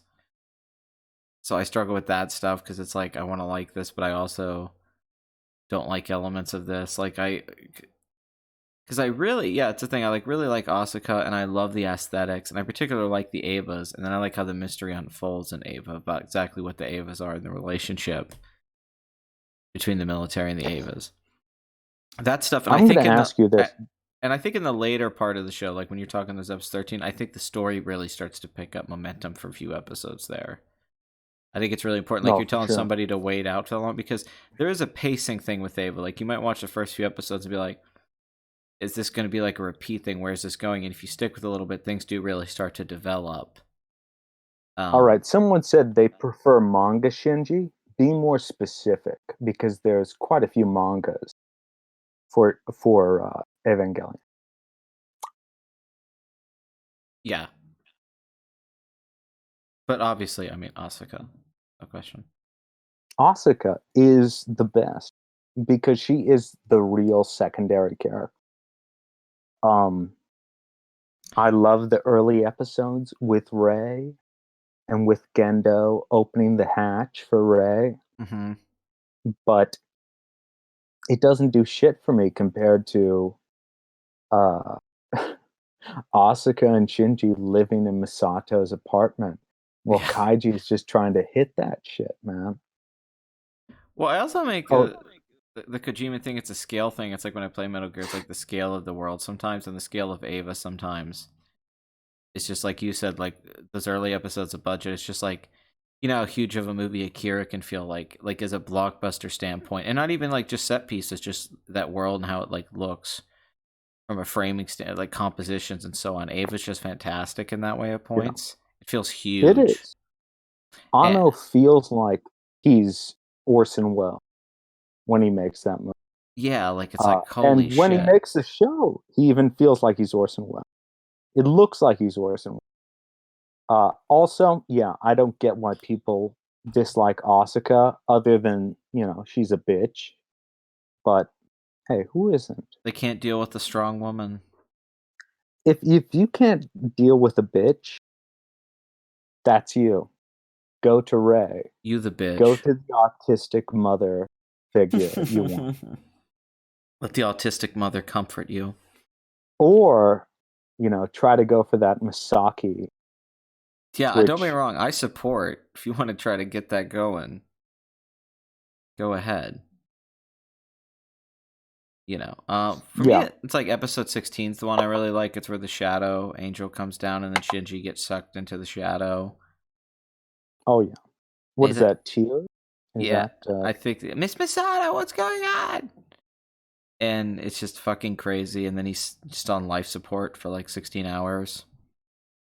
And it's a big relationship dynamic because Asuka's basically pushing him to like be cocky and then to run up.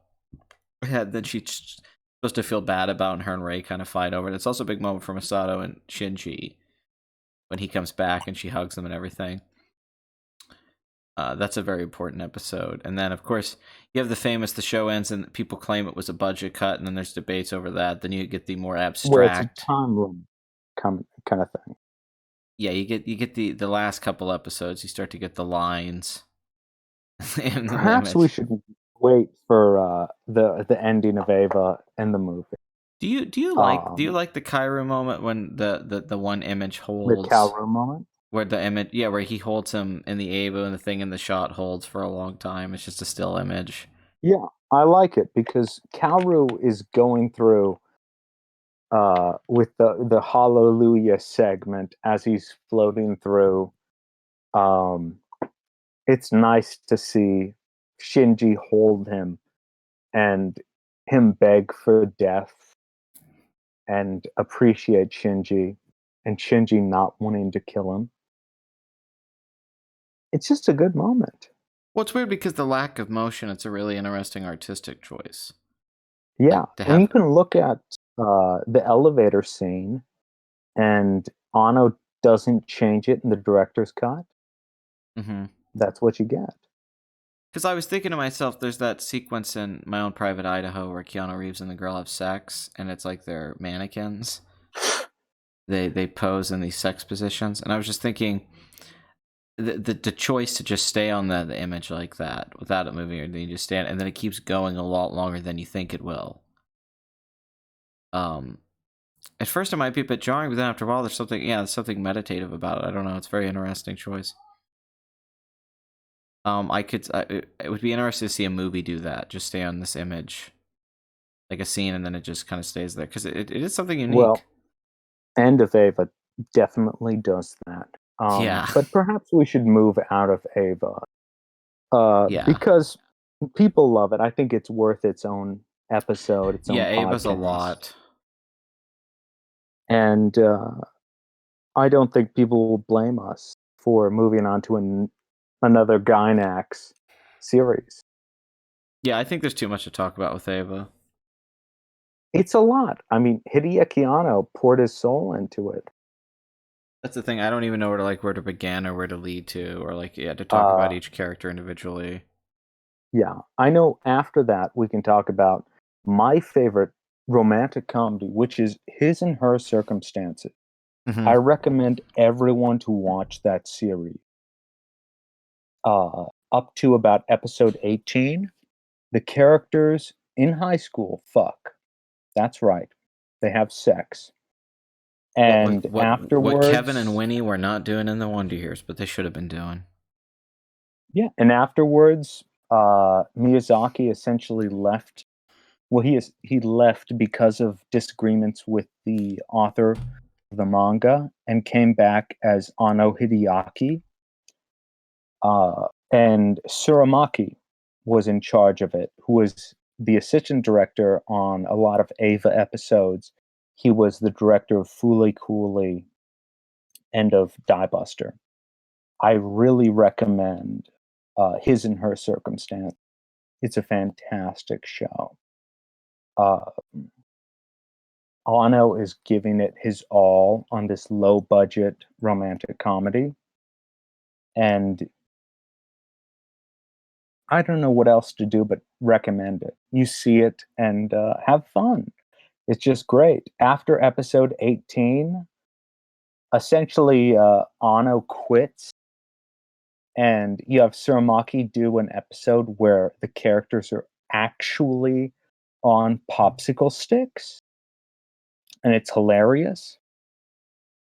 And after that, it's nonsense. I highly recommend it. I love nonsense. I love Suramaki, and I love I love nonsense. Gynax, what they were doing at the time. So let's hit the next. Do you want to talk about Fully Cooley? Well, I also recommend Maharomatic, especially the first season. Magical Shopping Arcade, I recommend that too. Mm-hmm. But and also this ugly yet beautiful world. The Mm-hmm. next we have is yeah, Fully Cooley, Yeah, this was and a big deal. I think everyone here knows about Fully Cooley. It's one of those animes like Death Note that's popular outside of anime. I mean, I found that Is out. it? That yes, it is. Fully Cooley's huge. It was especially huge in the 2000s when Adult Swim was showing it all the time. Fully Cooley was really big. Um, it branched out. I mean, it was one of those things where like you would know people that were, they'd be. I mean, they would have to be people that were into movies and stuff like that, or games, but they would be into Fully Cooley. It had a huge cross appeal, and I think it's because it mixes so many different genres from so many different places, but still Yeah, being and it has distinctly a lot Japanese. of different episode directors. Mm-hmm. No, Fully Cooley was a big deal because they first showed it on Adult Swim, and then they played it for years. But as time's gone by, I think a lot of us who watched it, we were teenagers. We were feeling a lot of the emotions that the main character was feeling, so it really worked in that way. But as I got older, seeing the subtext of it, the coming of age thing, the dick coming out of his head, each episode being like about, I mean, there's a lot of puberty things and dealing with early feelings of sexuality and then acceptance. I mean, then that really started, then that blew my fucking mind. I'm like, oh, this is amazing, because it was this entertaining, crazy visual masterwork, and then to find out that all of that stuff also laid into this brilliant subtext, and then about storytelling and conventions and genres, and even the title itself, Fully Cooley. Um, and then of course What does it mean? the pillow soundtrack. I mean, Fully Cooley is really one of like the holy shit. This is one of the amazing things that's been made in the last like 20 years. I mean, in any medium, Well, Fully Cooley's incredible. Suramaki is a true genius when it comes to the art of anime. Mm-hmm. And when he made Fully Cooley, also, Ano voices the cat, just to let everyone know. When he did that with complete creative I control, always knew Anna was a pussy. I love Fully Cooley. I recommend it to people who are interested in that type of art. And if they are not, I don't recommend it to them. It's not a show for everyone. It's an OVA for people who are willing to. How should I put it? People who are willing to sit through deliberately artistic, showy, um, showy, maybe even pretentious Yeah, filmmaking, for sure. and hit that beautiful moment. Well, also that Haruka is like such a popular cosplay, and I mean, Oh yeah, I that mean, beautiful moment is of the serenity of living in that space mm-hmm. with with Medical Mechanica above you and Haruko Yes, the below sense you. of place, the sense of location and place in the show is like really wonderful.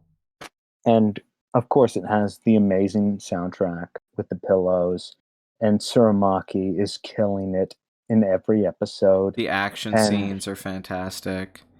the episode director, I think episode 5, Brittle Bullet, he has Ayazawa, the guy who did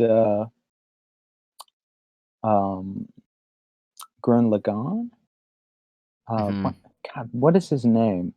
he did Gurren Lagann and Kill la Kill. He founded Trigger, Mm-hmm. and God, how can I not remember his name? That's really driving me It crazy. might be the Everclear, but I don't know.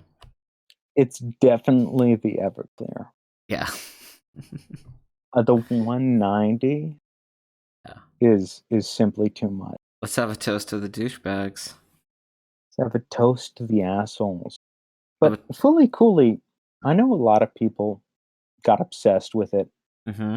during that big run of Toonami. And I think that's completely fine. But buy the Blu-ray. Support whoever the fuck is putting it out. Because it's absolutely so much fun.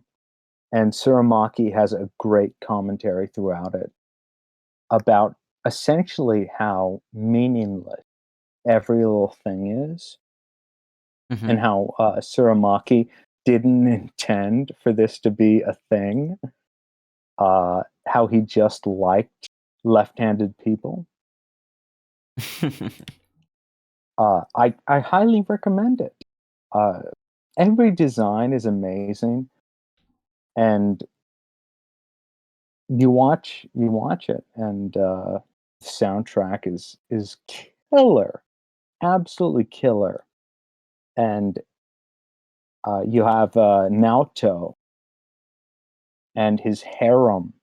Although he's like 12 years old, Yeah. he has a He's harem fucking Tenchi up in this shit. of Naota. Um, Naota is him, and you have obviously um, I want to ask too if you guys God, you what is guys their have name? any movie questions. We're also willing to answer movie questions. This doesn't all have to be anime questions.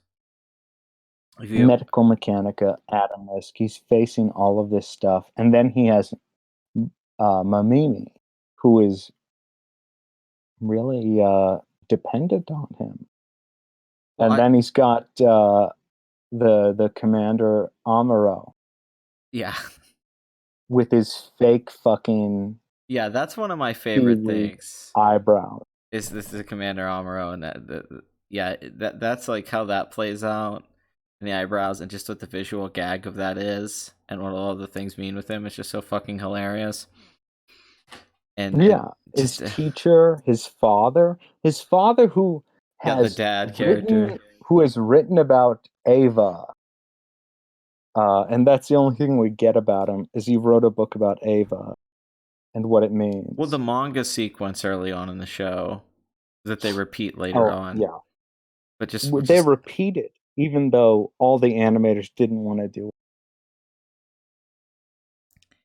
I think the Uh, FLC director's commentary was him saying that every decision he made was made because he liked stuff essentially, or it was yeah, from that's actually his handprint in the hand. his real life, That's his fingerprints.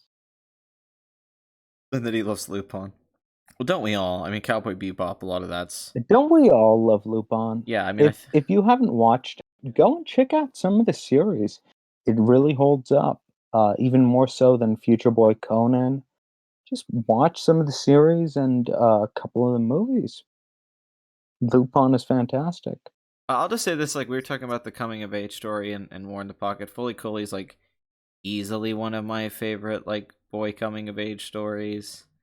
And it's also probably one of my favorite comedies. A lot of thing I love about a lot of kinds of movies, or certain types of filmmakers is in there.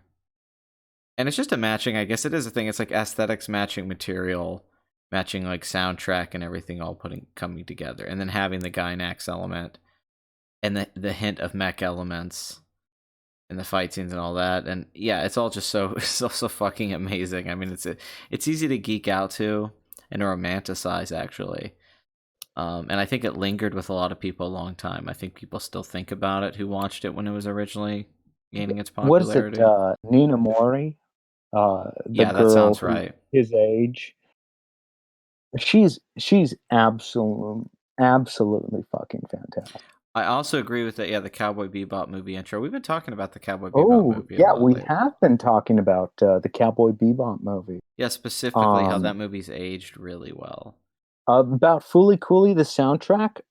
Well, there's Volume 1, which has the first half, Volume 2, which has the second half, and Volume 3, which has just the Pillows doing their songs. I highly recommend you get that, Volume 3. Also, Imaishi, yes. He was in charge of the fifth episode of Fooly Cooly Brittle Bullet. So, Casper Halvinson. We'll talk about Fooly Cooly soon, uh, in the sense of Imaishi. Yeah, exactly. So, should we talk about the Cowboy Bebop movie? Yeah, here's some trivia for Foley Cooley. Despite the title spelling, the title's intended to be pronounced Furikuri.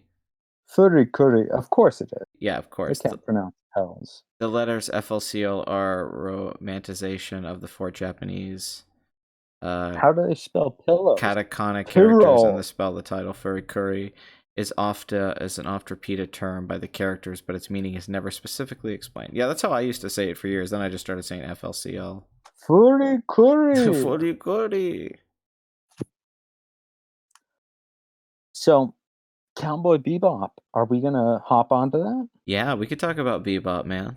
Dun dun dun dun dun dun bum bum bum bum bum Bum, bum bum, bum, bum bum, bum bum, bum bum, bum bum, bum bum. bum, bum, bum. Brum, brum, bum, bum, bum, bum. Cowboy Bebop's the shit, man. I mean, a lot of Western influence, great design, Spike Spiegel, noir, Western.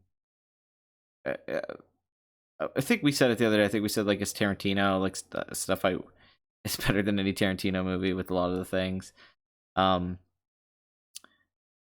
but the movie in particular, I want to talk about because I think people talk about the series a lot. I think for a while the movie was sort of thought of as good, but not the series, and that the fact it kind of takes place during the series Yeah, and that it's a standalone little story. But I think as time's gone on, you go back and just think about how many not great anime movies there actually are. Like, there's not 250 great anime movies. I wish there were more great anime. But Cowboy Bebop, man, in particular, like, yeah, the scenes we talked about, the opening scene at the, I don't know, like a gas station, um, or It's grocery at store. some 7-Eleven, Yeah, but like Shinichiro Watanabe is a master.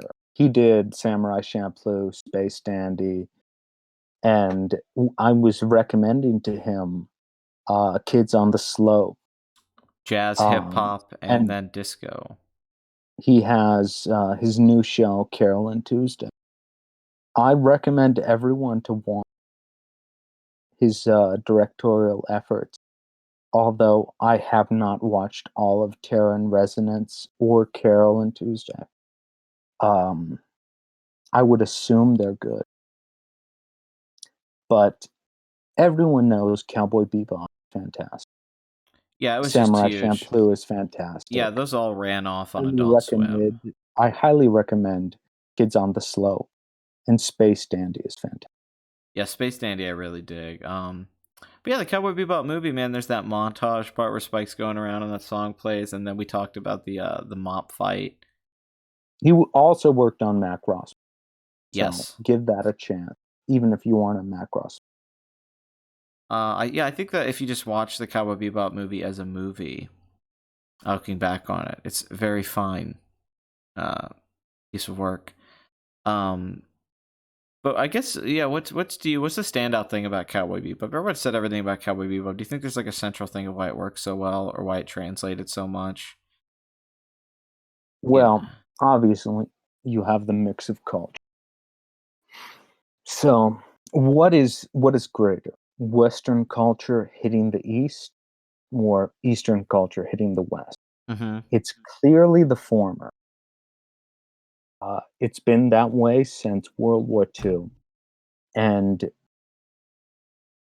it's probably a bad thing.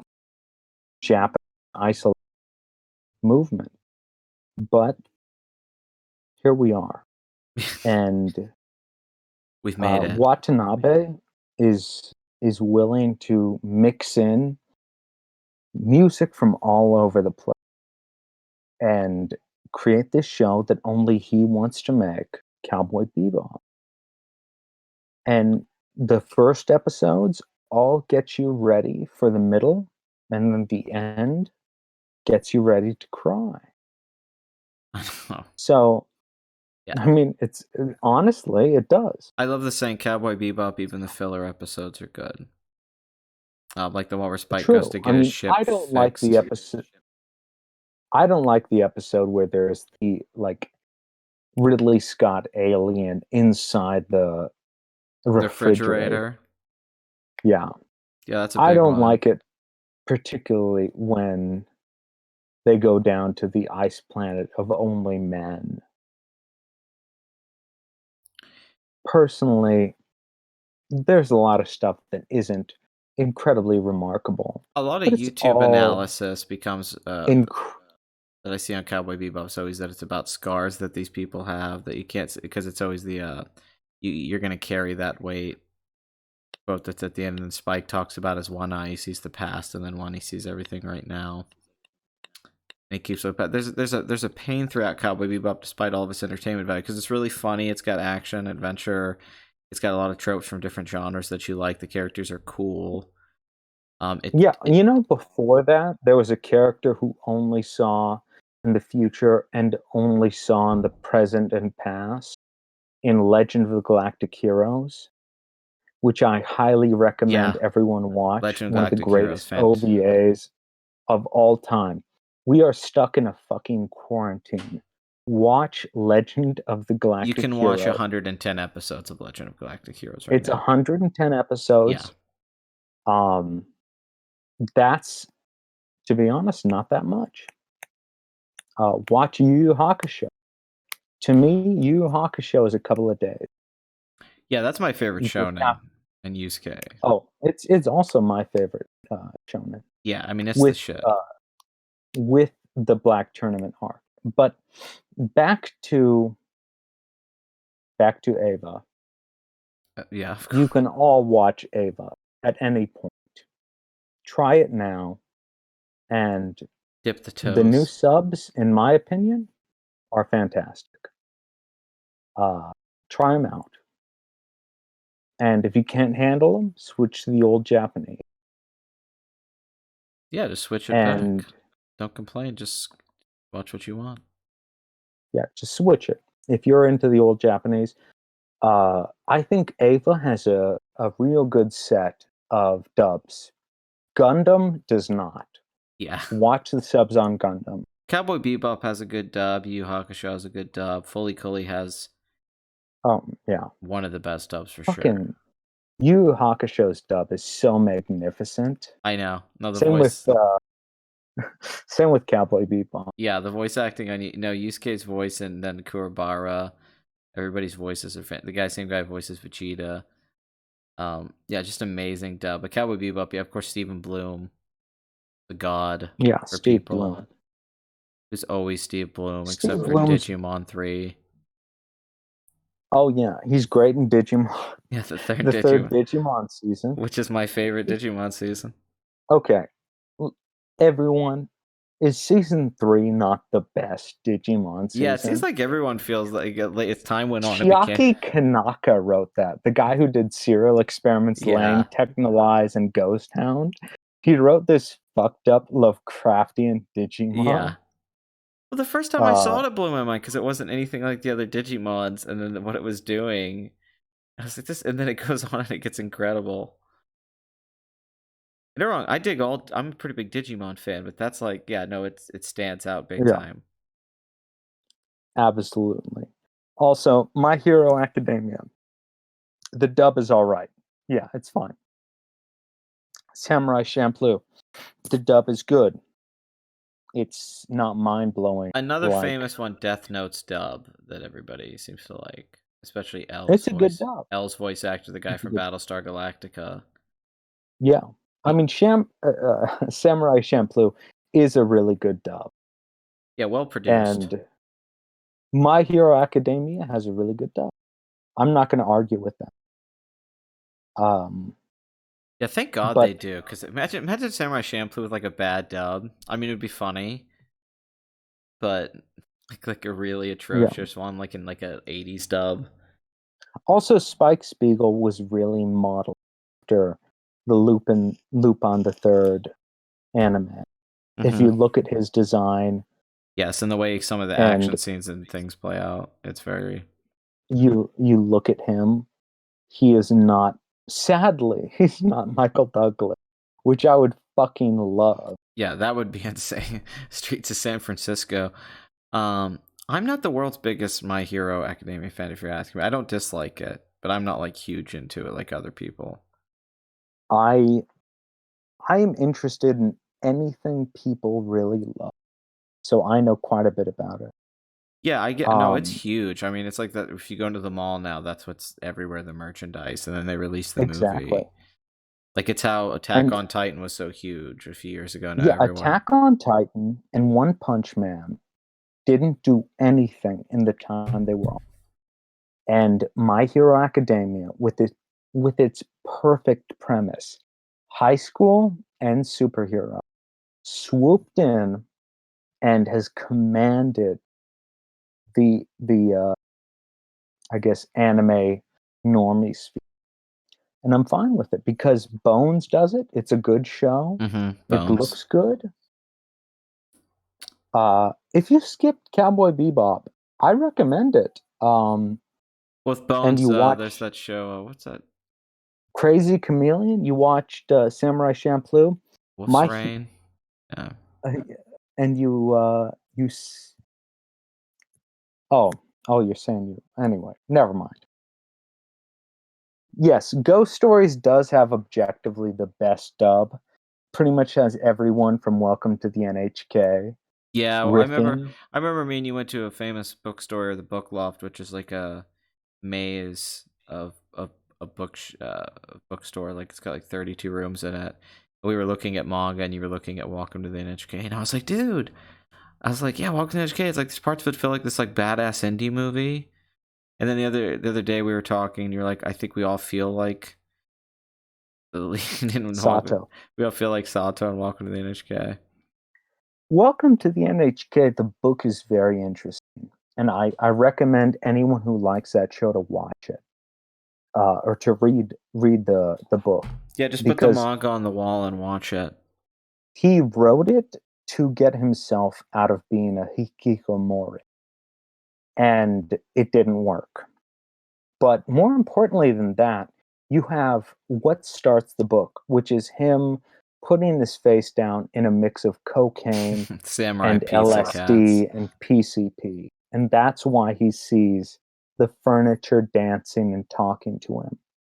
And throughout the show, he is doing this mixture of cocaine, PCP, and LSD. And at one point, he and Yamazaki do it, and they fist fight in the snow. And it's kind of beautiful and realistic for anyone who's been in that kind of situation. Hmm. Uh, I really recommend try out the novel. The manga isn't that different. Just try out the light novel. It's barely a light novel. It's just fun and short. So yeah, try it out. I showed him one of the Monkey Jones videos, but I think that's the only thing you ever saw.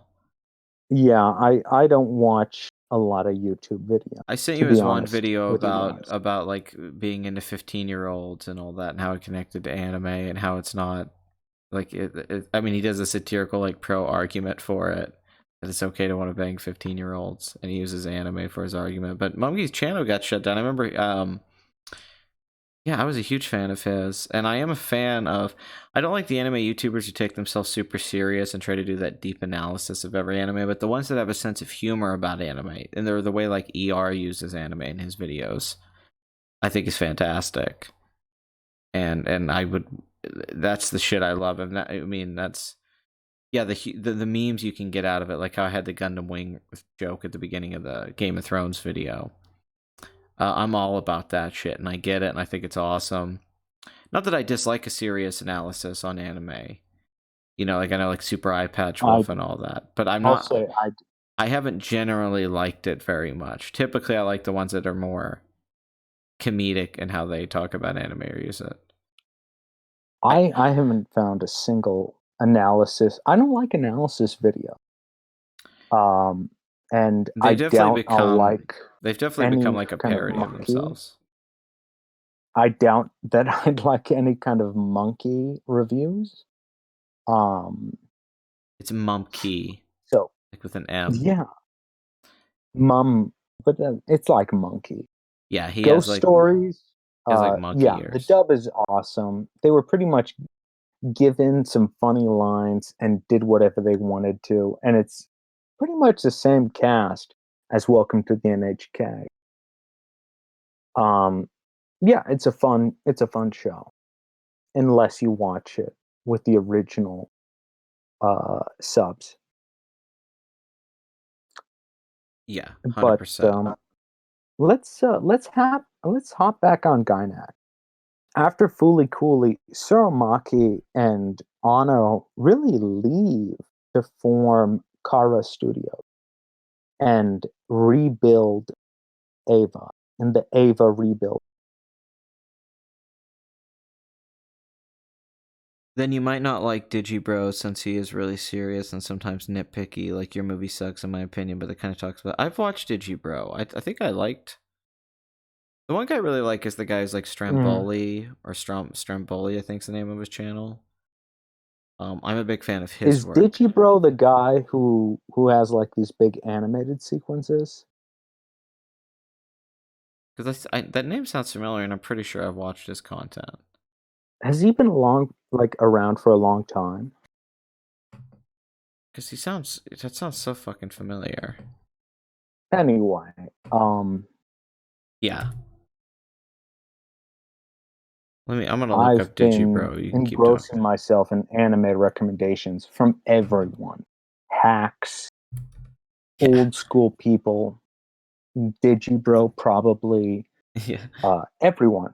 I like to see what people are up to. I've watched a lot of new anime, a lot of seasonal anime, and yeah, I have opinions about. Uh, I think anime is kind of in a sad state of affair, but also in the perfect state to act to actually create something great. Yeah, he has videos like "Let's Argue Full Metal Alchemist Brotherhood is overrated." It is. It is I pretty like over. the name of this title, Makoto Shinkai, a genius hack filmmaker. He okay. He is a hack film. Shinkai That's a great is, and title. I don't mean this in a negative way, but let's be honest here. Shinkai is kind of a. I might enjoy his movies, but he's kind of a hack. Yeah, I enjoy him too. I really Uh, liked Your Name, who especially. doesn't enjoy Your Name? Yeah, Your But Name's I really mean, Weathering entertaining. with You, all of his films before Yes, Your Name, it's which are just like cry porn. yeah. He basically just somehow has this great premise with Your Name, where it's a body switch time travel story. Yeah, and Your Name, you're willing to give up Mm-hmm. the Yeah, stuff that matters logically. Digibro, Ponyo is pure joy. He says it's his favorite anime film. I get that. Ponyo is pretty fantastic. Yeah, Ponyo is like I know it's weird because I liked I saw Ponyo in the theater. I saw House Moving Castle and Ponyo both in the theater, and I was really loving I House have Moving never Castle seen. until I've the never end. seen House Moving Cat. I had to drive like an hour to go see House Moving Castle, but I saw I've seen Ponyo. the first 10 minutes of it. Yeah, the first half of It House Moving Castle is great. It's the last half hour.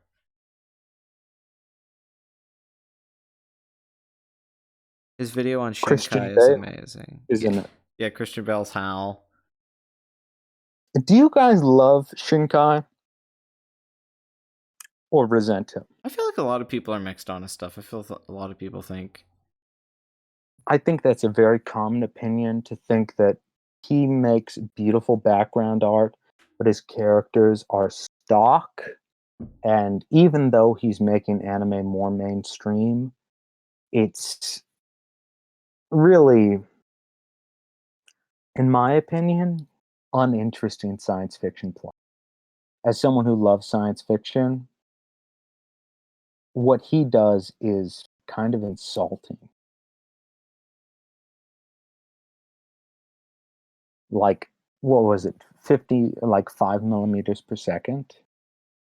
Then, of course, talking about Sword Art Online, Oh, which I liked when it was are, called are Dot we Hack. degrading to that? Yeah, well, no, he's just seeing his videos. Yeah, I'm not talking about Sword Art Online. Sorry, that shit's not. Sword Art Online. Yeah. That shit ain't I happening. like to give every show at least one episode or two if I'm interested. I like the Dot Hack stuff, And the games and the shows and the fucking Dot Hacks a lot, but particular Dot Hack Sign, the original show. I remember watching that a lot and having DVDs of it. But yeah, Sword Art Online. Like, it's not like I disliked the premise, but that was so popular, and I'd watch it, and yeah, that was just cringy for me, especially like the first few Dot Hack episodes. had all those video games.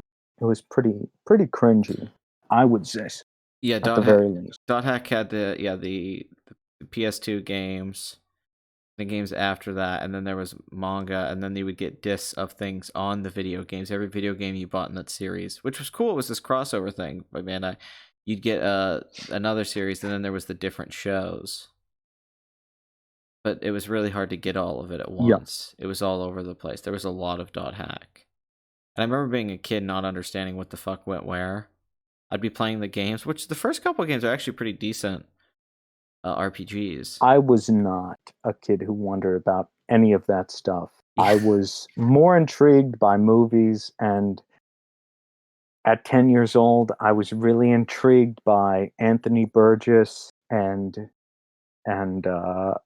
all of these, kind of shiny, great writers like Sartre and Camus, Mm-hmm. and I thought they were the coolest thing on the planet.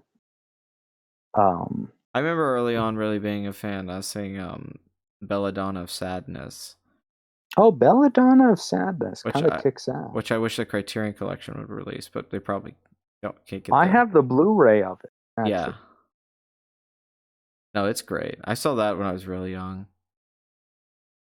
Like If Ninja if you Scroll. can't get off the Belladonna of Sadness, No, that's the thing. what are you getting off to? It's like, oh my god, this is like, yeah, it's like the Rosemary's Baby Chat, thing. what are you getting off to? That's what I want to know. Are you watching any current anime though, like new stuff? I actually watch quite a bit of new stuff. What's the new I thing try that's getting you to jonesing right now? I try to watch whatever's new this season that looks pretty good. Last season was Izuken, the new Saki Yuasa project. Mm-hmm. I highly recommend that. Keep your hands off Izuken. Yeah, so I kind of love Shinkai, but in a shallow way. But I still need to see Weathering You since it got pushed back because of virus. Did you hear me there Yeah, I heard you. about Yuasa and Izuken? Mm-hmm. I was just reading something somebody wrote in the chat. Because my computer is acting like a real stuck up bitch. No, we can hear you. I can hear you fine. Okay. You're coming in good. I highly recommend Keep Your Hands Off Izuken. But so does everyone else. What do you think about Ghost in the Shell? Now, do you mean the movie, or do you mean a manga, or do you mean standalone complex? Yeah. What are you talking about? Or the live action Scarlett Johansson movie? Yeah. I've never seen the live action. You're I asking think about that too. the, Okay. the movie is gorgeous. Mamoru Oshii is a master. And if I had to lay it down, fuck it. Standalone Complex is a masterpiece. Second Gig is fantastic. The Laughing Uh, Man, standalone uh, complex. That shit's great. Arise is basic bitch material. And Just Innocence, the Uh, movie. Innocence, the movie, is like to capture all of like the renegades, people who love the series but are really out to rape someone. Well, yeah. I mean, obviously. They're watching Innocence 2 for the second time. You watch it for the first time, I get it. You expect it to be good. It's no you Skycrawler. you expect it to be good. Um, I No, mean, Innocence 2 is alright. but I don't mean but is to. there like a new show Um, you think is like great that's on right now? Is there something new out that you're yeah, I was telling you, Oh yeah, Keep yeah. Your Hands Off Izuken by Masaki Uwasa is pretty fucking great. I highly recommend it, but that doesn't mean shit. Everyone is recommending it this season. Mhm. Um, Pretty much everything by Masaki Uwasa is something to recommend. Ping Pong, Kaiba. Well, that's the Uh, thing. A lot of times with anime that thinks it's popular, you go into it and you think it's like I remember One Punch Man was so huge and I avoided it for so long. And then I watched it, I was like, "Oh, this is fantastic." I mean, Bill Burr was talking yeah, about it.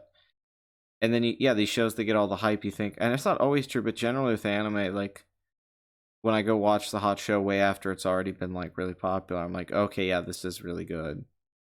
And I didn't know it would be this good. yeah. You got me to watch One Punch Man, Yeah, I and then love I it. had to suffer through the second season, I didn't want well which because if you're a I comic have. book fan, there's a lot of comic book Superman or just superhero stuff that's fun to play with One Punch Man outside of the anime or the Toriyama connections or the Fist of the North Star Kenshiro thing. Um, but when I was telling you about it early on, I'm like, yeah, there's a joke early on about birth rates in Japan, and he can't let someone kill a kid. And then there's an episode with basically socialists, like some Bernie Sanders guys that say they don't want to work, although none of us are working now. Um, Well, in America, no one is doing anything, yeah, and that's the beauty of it. We can all become otaku for a few weeks. this is gonna it's gonna save the world. Yeah, maybe this was a whole thing, and we'll all get united over anime and Half-Life 3 or Uh, Half-Life 2.5. have you not watched Mob Psycho 100? I have watched Mob Psycho 100. Okay, it's pretty great, isn't it? I Mm-hmm. prefer it over One Punch Man. The second season was fantastic, and I mean, I don't want to give a bunch of shit to JC staff because they make fantastic Yeah. romantic comedy anime. They just weren't cut out to make the second season of One Punch Man. Well, that's the big thing is But the drop in animation. I mean, in the yeah, I didn't watch because the whole a thing, but lot I of it watched clips and I was like, Jesus a Christ. lot of it is physical comedy. Mm-hmm. That's where a lot of the humor A comes lot. from. Totally. Yes, of course I have a stash for the quarantine. Who do you think I am? There's just cocaine and anime DVDs stacked up. There's a holy Yeah, mountain. and yeah, Jodorowsky is at the apartment. I've got Irresponsible Captain Tyler. I'm ready to rewatch it. It's fantastic. Uh, and yeah, Mob Psycho 100. I dig the first season. I dig the second season. I'm glad I didn't have to work on either of them. I just get to say how great. I'm glad I didn't have to work on either of them. Well, yeah, it looks pretty taxing. Mm-hmm.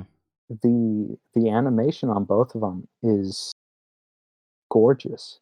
Yeah, no, for sure. Standout shit. I mean, I watched all of the first season of One Punch Man just like in a row. And then I watched that, and then I watched the show Vice Principals. I watched all 18 episodes of that, the HBO show, Dana McBride and Jody Hill. And I think I started watching Barry sometime after that. There was like 2 days I stayed up and watched a bunch of television. Uh, Shen Yogo, the Dragon Slayer.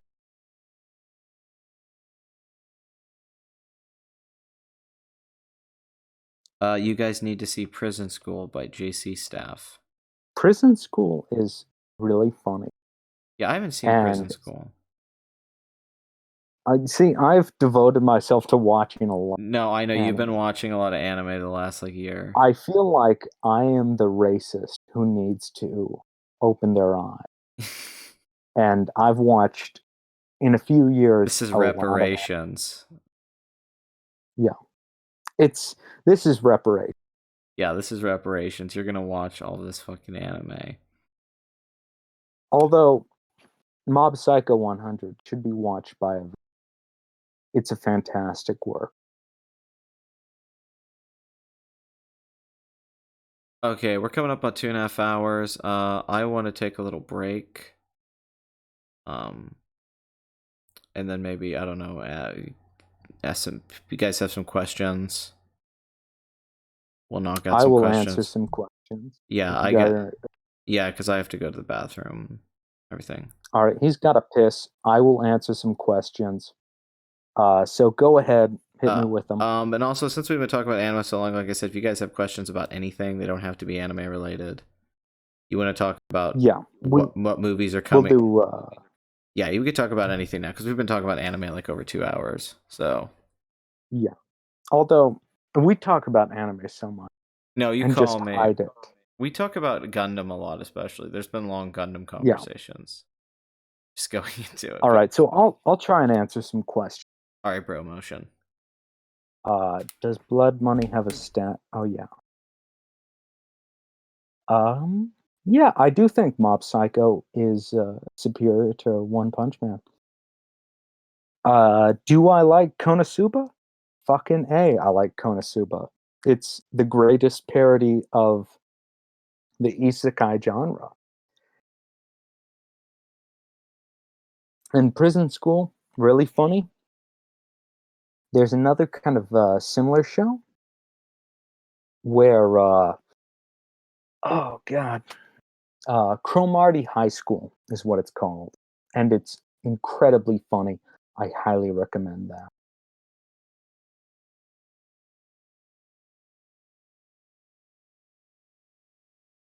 All right. No Game, No Life. I have to admit, I have not watched No Game, No Life. Uh, I've been waiting on like the moment where I need to watch it. So yeah, I haven't watched it. I've seen clips, uh, and that's about it.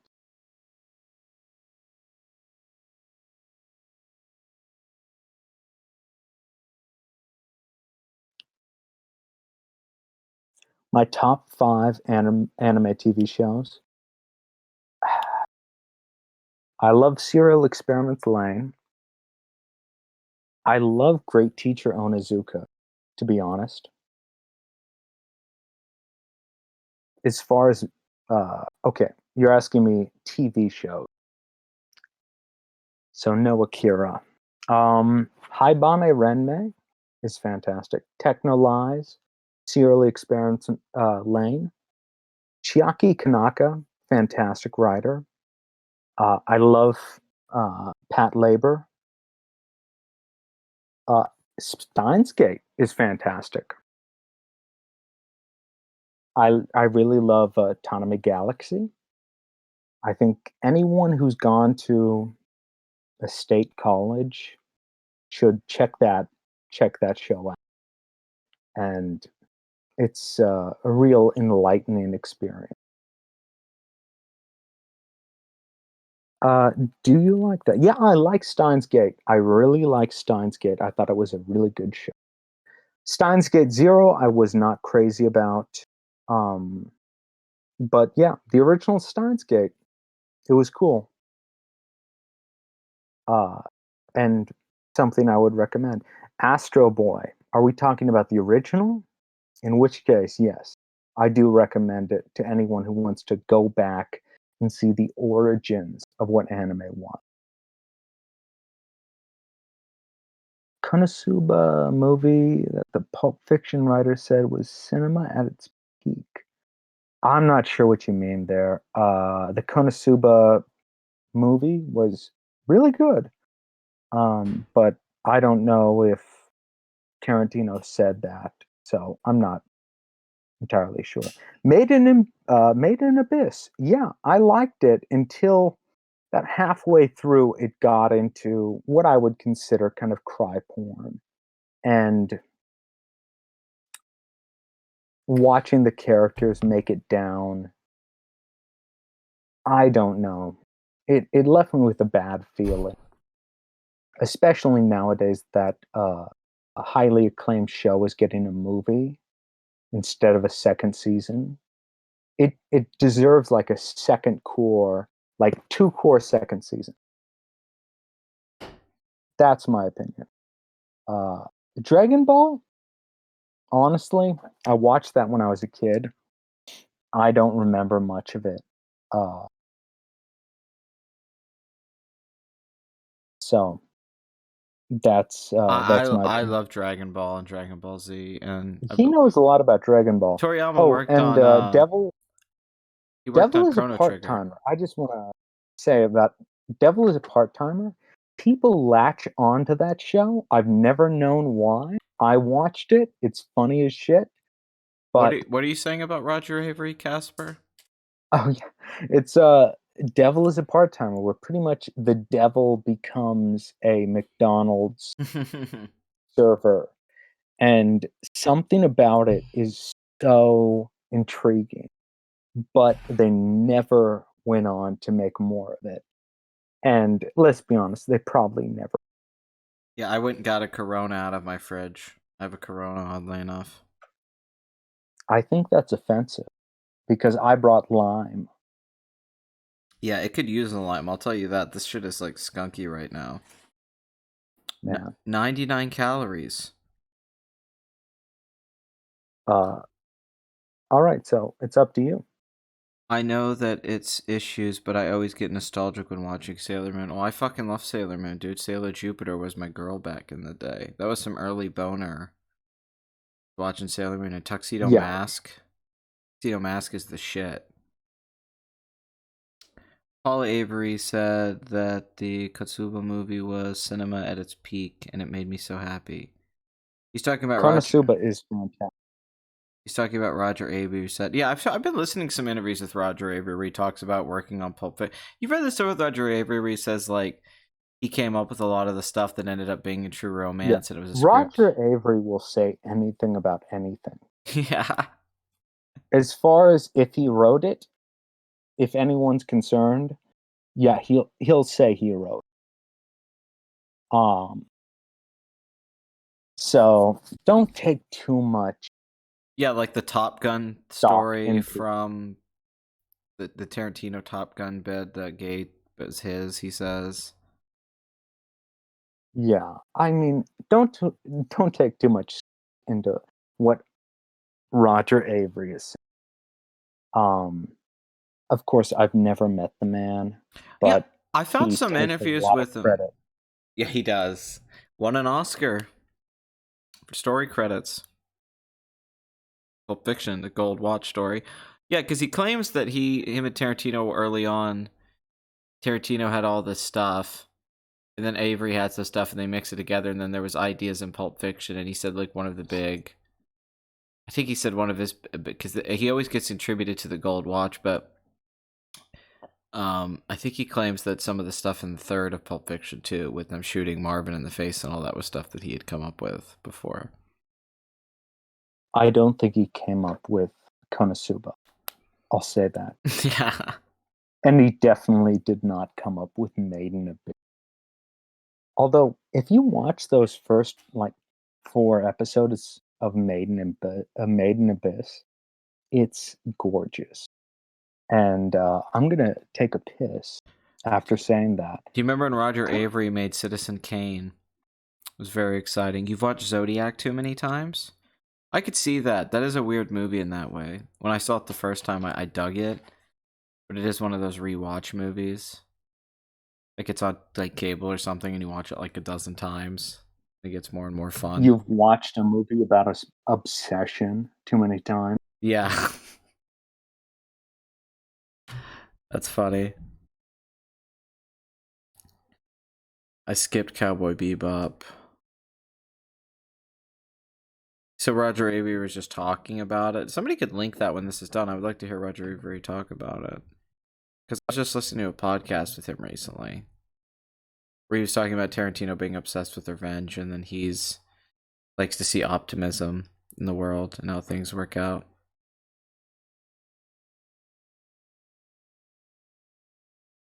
I don't think it's just nostalgia with Sailor Moon. I think it's good. Oh, because you said Paul Avery. I know. I got what you meant. I saw the correction when you that said the Pulp Fiction thing. I know Vincent and Collateral so charismatic. Collateral's aged so well, man. That's like easily one of Tom Cruise's absolute best performances, and all the dialogue is amazing. They're like,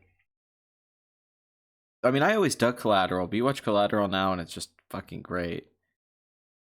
But it's really easy. You could go like The Insider, and then stuff like Thief and Manhunter. Collateral like is just in there with those movies. Heat.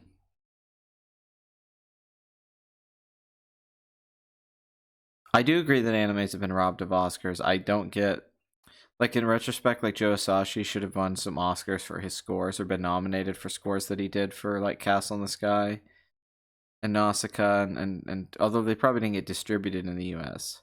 But something like Princess Mononoke did, that should have been nominated for score and screenplay and stuff like that. And then the best animated film Oscar, pretty much Miyazaki's the only one who gets nominated and the only one to win. But I think oh, that's true for a lot of animated films, but I think a lot of the anime films not getting nominated in certain categories is definitely unfair. Yeah, Castle in the Sky deserves a retrospective Oscar. Yeah, no, that's like one where you go back, like, yeah, this should have got score nomination, and yeah, a lot of things. But that's the thing, they don't nominate animated films. I don't think they've. I think maybe once they've nominated someone for best director who made an animated film. It's this weird stigma. Because you could certainly see Miyazaki Yeah. deserves like a best director nomination for some of the films he made. Have you watched Zodiac too many times? I'm going to say this: get the director's cut and watch it too many times. Then you can complain about it, and it's brilliant. Well, you know, There's because pretty much nothing better than it. As far as this decade goes in America, nothing is better than it. So if you watch it too many times, congratulations. You might be on the road to making some sort of movie like that, or you just don't have the stomach to watch it more. Well, because Fincher being such an obsessive and details and stuff, so it's sort of a perfect movie for him and his sensibilities and his personality. And he's in so much of Yeah, the film. His they are obsessions are in it. using the real name of these people. It's shocking. God, Zodiac seems so long ago now when that came out. But yeah, it was so long ago. Yeah, That was 13 fucking years ago. like that movie cost like $65 million, and it didn't do well, and critics liked it, and then it got no Oscar nominations. And it's kind of like the industry just did not give a fuck about it. It really felt that way at the time, and You're right. Your name should have gotten nominations. especially for best animated film. Not for best song, though. It's weird. Those fucking Yeah, I hate American those songs. Yeah.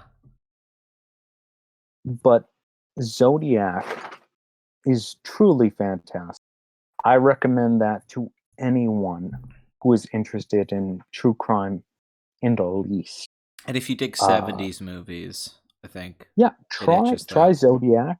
And if you scratches aren't that. into that, I highly recommend the author James Elroy has a book about him looking through his mother's murder called My Dark Places. He also has a book on the Black Dahlia.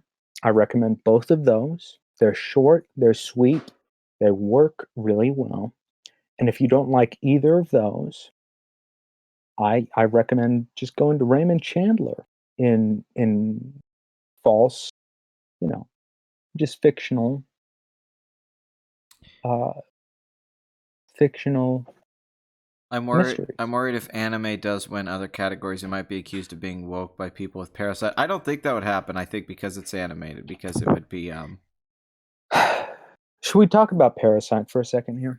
It's sort of like how an animated film. No animated film has won Best Picture.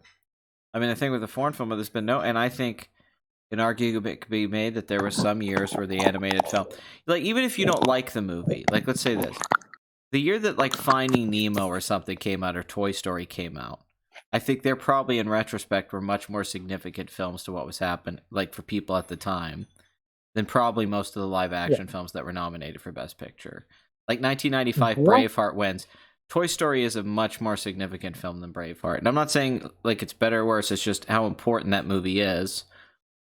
What You could make movie an argument for it. what year do you think is better in anime than it is in live action? Because I have only one answer, really. What? And you know it's Akira. Mm-hmm. I think Akira is far better than The Last Emperor. I think Spirited Away was probably the best film of the year it came out. I Unless there, still haven't gotten used to that. I don't know if there was another movie. I think it was 2002, 2003. I can't think of another movie Watch that came out the year that was better than Spirited Away. And Princess Mononoke in '97 it came out or 98. I think 98. it's 98. Yeah, I don't know if there was a But better movie last that year either.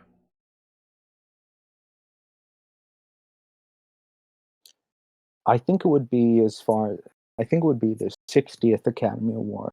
So it would be up against The Last Emperor. Akira blows that out of the park. Yeah. Best actor probably would go to Michael Douglas in Wall Street. Best actress probably still for Cher in Moonstruck. Mm-hmm. Best supporting actor Sean Connery in The Untouchables. I buy that. Best supporting actress should be the girl in Akira. Best screenplay should be Akira. Best score definitely But that would should. be based on material from another medium. Adapted So it would beat screenplay. out Last Emperor, which is a really fine movie. I'm not knocking Last Emperor. Best foreign language film, I think Leave It at Babette's Feast. Mm-hmm. It's a good choice.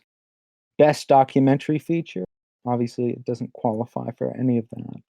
Best animated short film doesn't really qualify for that. Best original score, David Byrne. I know he did the soundtrack for The Last Emperor, but the score for Akira One of my 10 favorite knocks, scores of all time. Go to yeah, Akira. knocks that into the dirt, knocks its dick into the dirt. It is a mix of apocalyptic uh, avant-garde synth and islands that have never known instruments. Well, that score not winning like pisses me off when they say like Tangerine Dream never won for a score for a movie or it was not. They're not even nominated. You know, there's just sometimes these scores that these types of scores that get completely ignored by the Academy. And But Tangerine Dream at least sold a record. or Philip Glass, it took for a long time for him to get nominations. I think What was that? until like Kundun. Koyukatsu? The Incredibles. I could buy The Incredibles being Best Picture the year it came out. I'll ship that. I don't think you know what shipping means. Shipping means it's a relationship that you support in typically in anime fashion. I think it's two characters that you want to fuck. Yeah, Like two characters you you want a want to have them relationship. fuck. You want Yeah. that we get together. I want the Oscar and Yeah. the Incredibles to get together. I I want Brad Bird to fuck that Oscar. Paul Avery instead of Roger Avery. Oh, I like that. That's interesting. Collateral is fantastic. Should have been up for more awards. Yeah, one Oscar, right? Wasn't it Jamie Foxx? That's it. I Yeah. might have got. Yeah, screenplay definitely deserved a nomination. Big Tom Spirited Away won the animated. Yeah, animated. Incredibles also won animated film the year it came out. And yes, Incredibles 2 is disappointing. Yeah, I would not give Magnolia Best Picture for 1999. Oh, we have someone talking about Koyaanisqatsi or Quatsi. I I think think in it's Koyaanisqatsi, Koyaanisqatsi. which Koyaanisqatsi. I've never known how to pronounce it, but I've always thought it was second tier. I'm sure Do you when it really came think out, I think that when it came out, it was a big deal because you couldn't see a lot of the stuff he's getting like there. You could just see HD photos of a lot of those things. I think for 1983, that was probably a lot cooler. Has always been my thinking on it. it came out in like 87, 88? I'm pretty sure the first kind of Scots is like 83 No, it's like 88. because he made three. Um, because yeah, I'm a big Philip Glass fan. I'm not just a fan of his scores. I like Einstein on the Beach, which is an opera he did. Okay, you might be right. I'm not entirely sure it came out. I'm not sure either. I just thought maybe it came out in the early 80s. I don't fucking know. I I know. don't fucking know it. Yeah, I mean, because We are not music well, critics. when I think of Philip Glass too, Um, I think of the Aramora stuff a lot. I like Philip Glass. I think I of don't Thin Blue disparage him. Line and I think he did a great job with the Truman Show. oh, we were both on And Arcana Scotsi's 1982.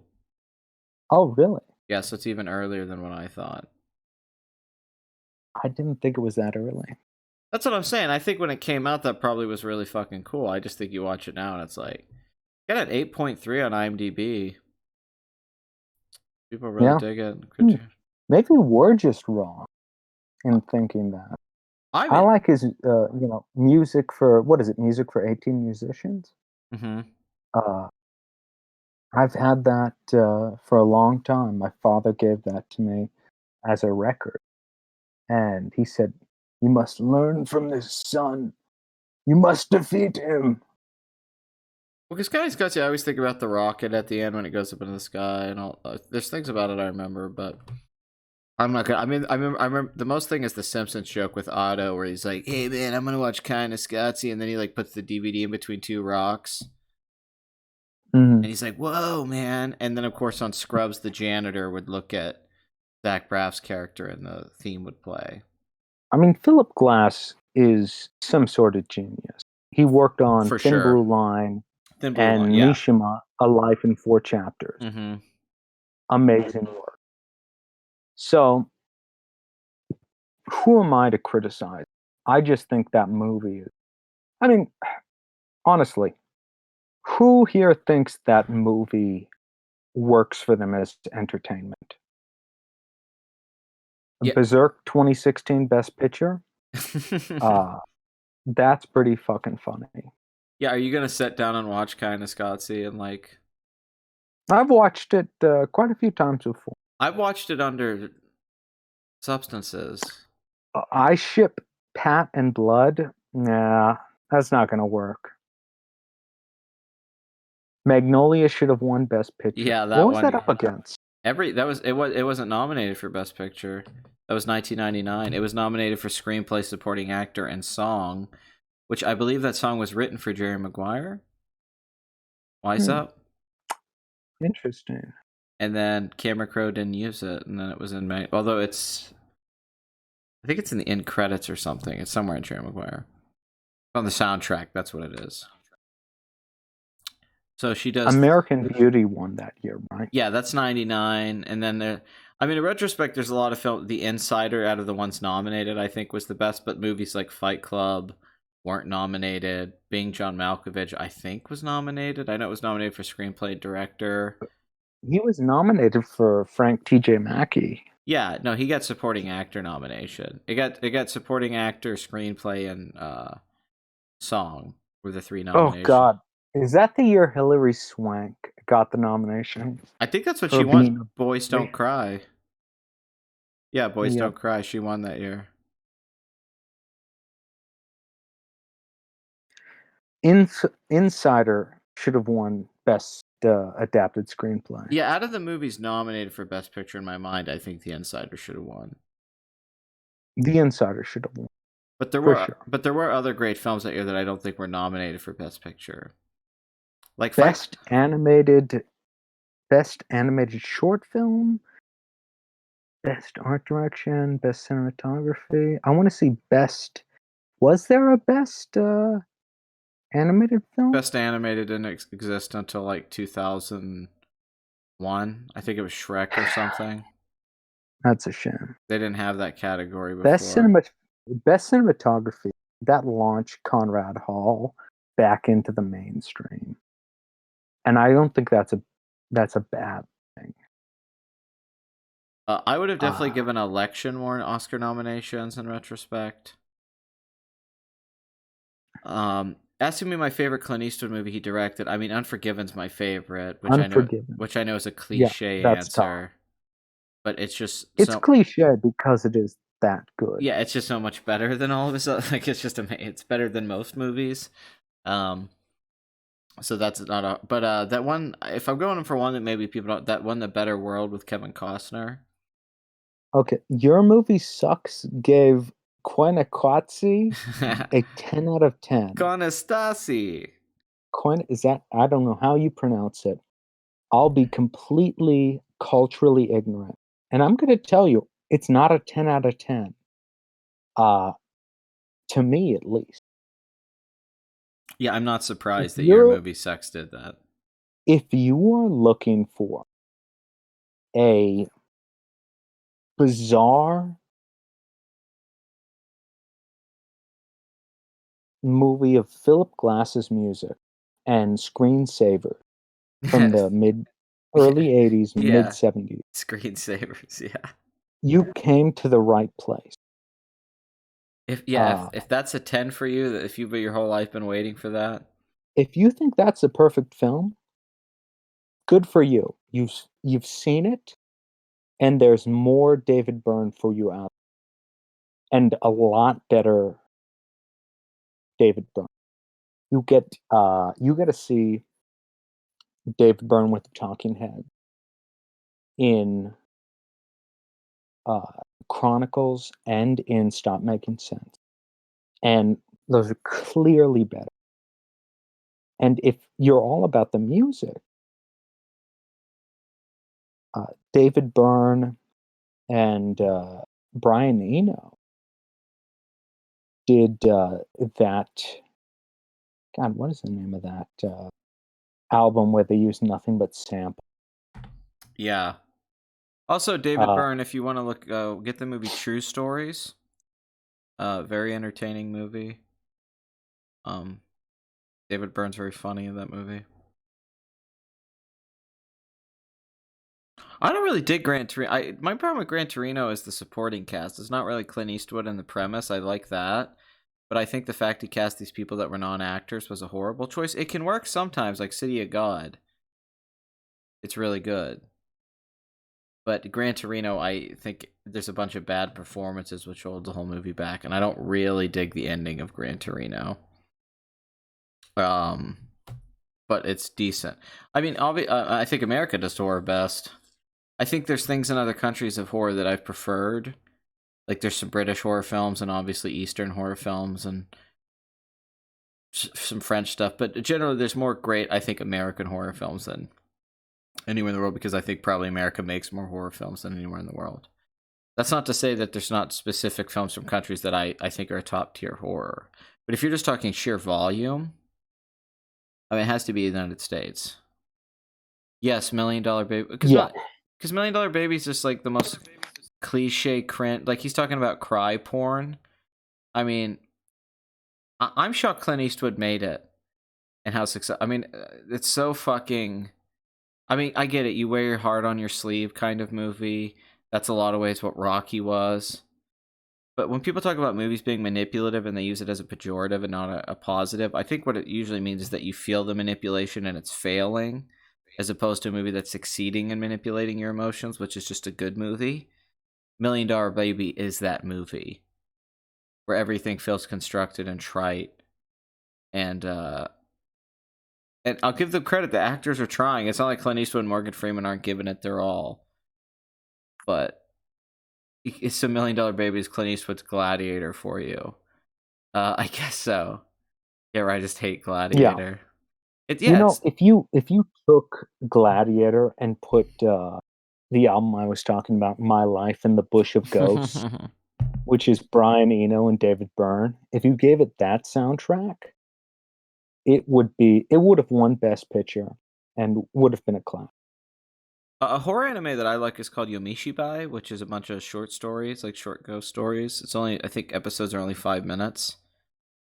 But one that's like genuinely scared me is that, because I think there's a lot of good horror anime, but not a lot of it scares me. Are we talking about horror anime now? Yeah, someone just asked a question in the chat about No. it. I would recommend Shiki. Mm-hmm. That's kind of the go-to horror anime. If you like stuff like Evil Dead 2, I would recommend Unimeko, I think it is, When They Cry, which if you watch Now I the know first why you season, cry, but it is it's something I can never hysterical. do. Second season, hysterical. And then the third season, you get the payoff. So yeah, Cheeky. Movies go, like, I guess I would call Vampire Hunter D has enough horror elements. You could say Vampire Hunter D the first one, because he's a guy fighting vampires. Although the second one I think actually is less horror, but Hellsing has some horror yeah, aspects. Hellsing, yeah, A lot of things have horror aspects. yeah, it's a lot of that in anime. Gran Torino has horror aspects. Yes, the acting from the supporting cast is horrific.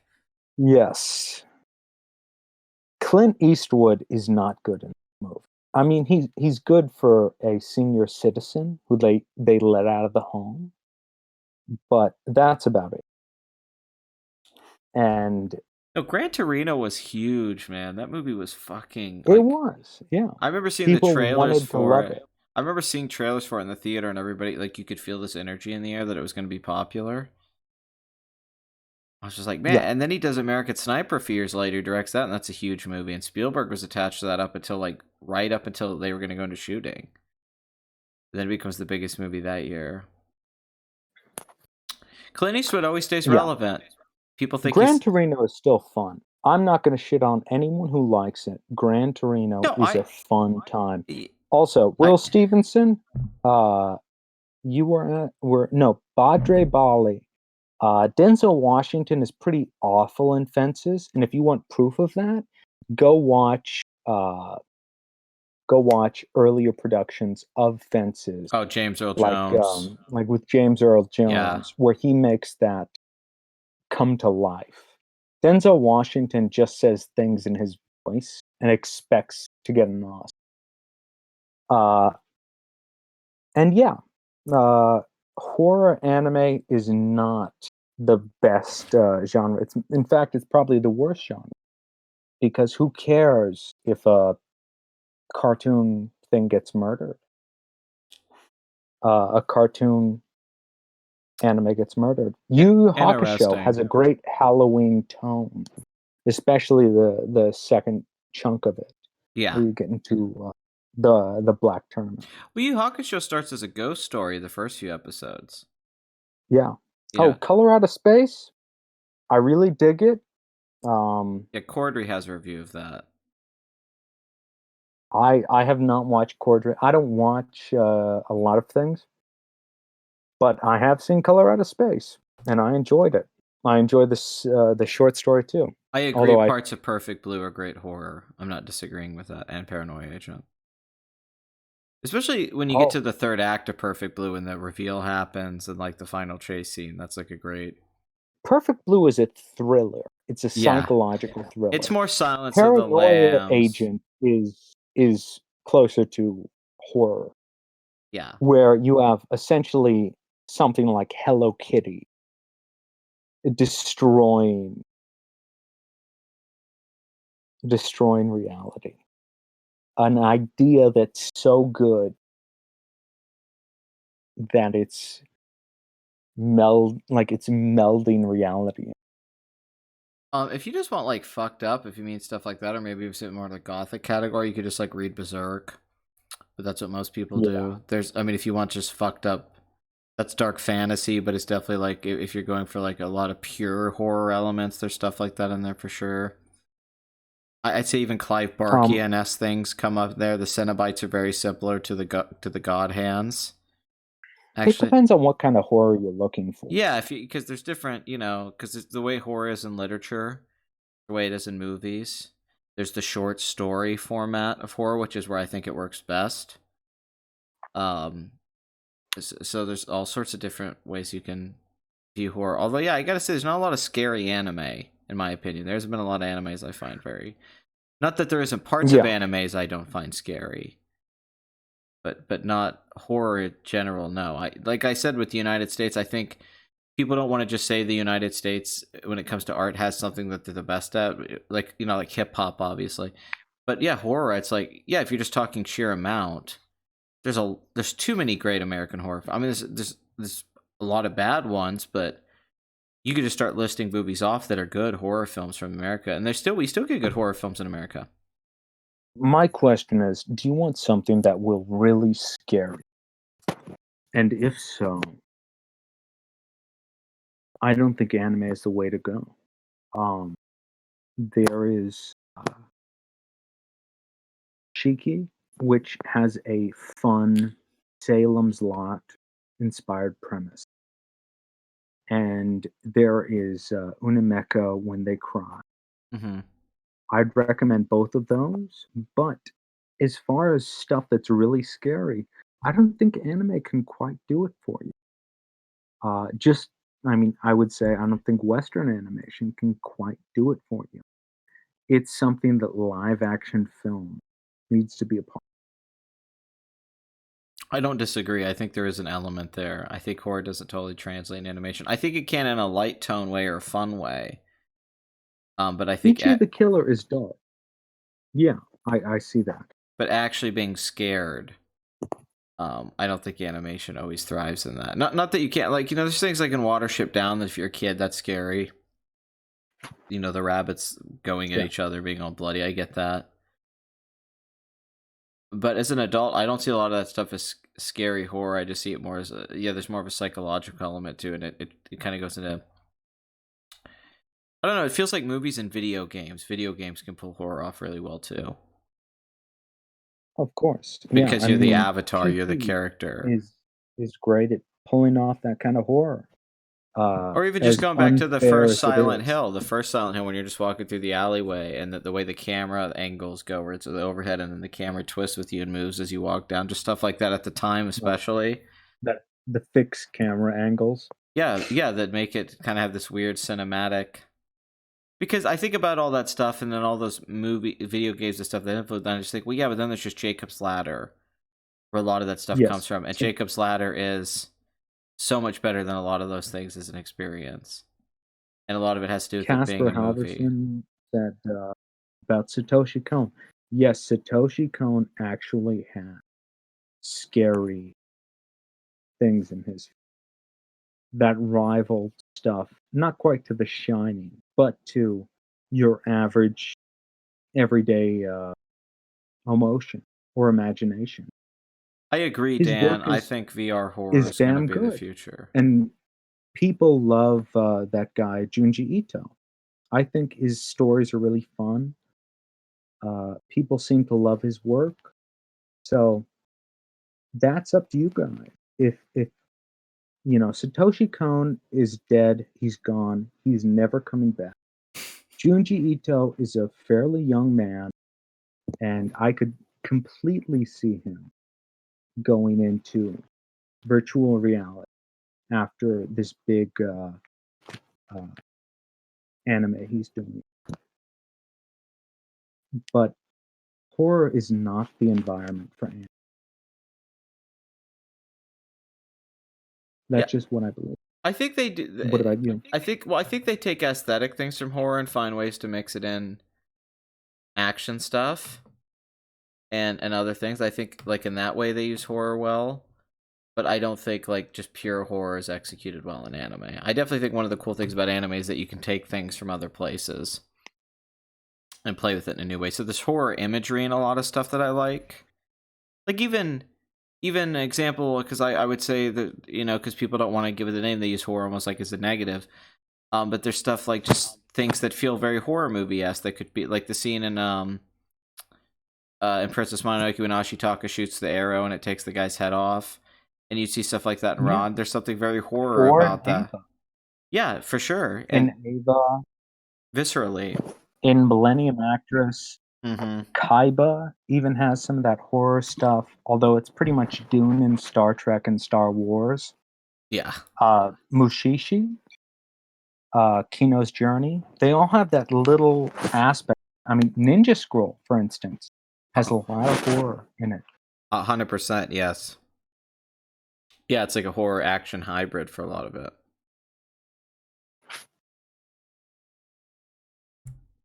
Yeah, I love And of me some. course, Paranoia Agent, Mm-hmm. which is now on streaming.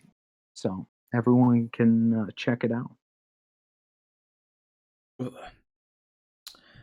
All right, we've been going over 3 hours now. All right, so do you guys have any more questions? Anything that we didn't? I mean, there's a lot of stuff we didn't talk about. There's so much to talk about. We could talk about Vampire D for a long time. We could talk about so many more movies and shows. I mean, we didn't even, we could talk about what happened with Attack on Titan, where it was this huge thing, and then it doesn't get made for a while. Or the whole phase of the Naruto Bleach era. That era of anime when that was everything. And then stuff like One Piece, which, I don't think anyone's read all of One Piece. And if they tell me they have, they're lying. They've got to be obsessive, and I respect that. Yeah, no, I respect you if you've read everything One Piece. I guess I read every Peanuts comic, but it ended at some goddamn point, so not the same thing. A lot of people have asked about Black Lagoon, and Black Lagoon is a fine show. It's edgy as shit, and I think that's what makes it fun. And then, of course, we have the Tenchi franchise. And there's a lot of hentais to talk about. I could talk about hentai for a real. I used to watch a lot of hentai. But I don't know. I feel like we've talked a lot. Oh yeah, Death Note. Yeah, Death Note's awesome. I mean, I'm like a lot of people. I don't like how Death Note ends, but obviously L versus Light is like, it's a Batman thing. I love that L's Batman and that he has his It's Robins. funny that in Bakuman, the anime show manga they did afterwards, they correct it so that L and Light die at the same time, Mm-hmm. and they get away with it in their fake universe. Yeah, because don't get me wrong, that's for Death Note up until a point, could have been a great live action movie. A lot of us thought that then if David Fincher made Death Note and not fucking Adam Wingard, the hack. Yeah.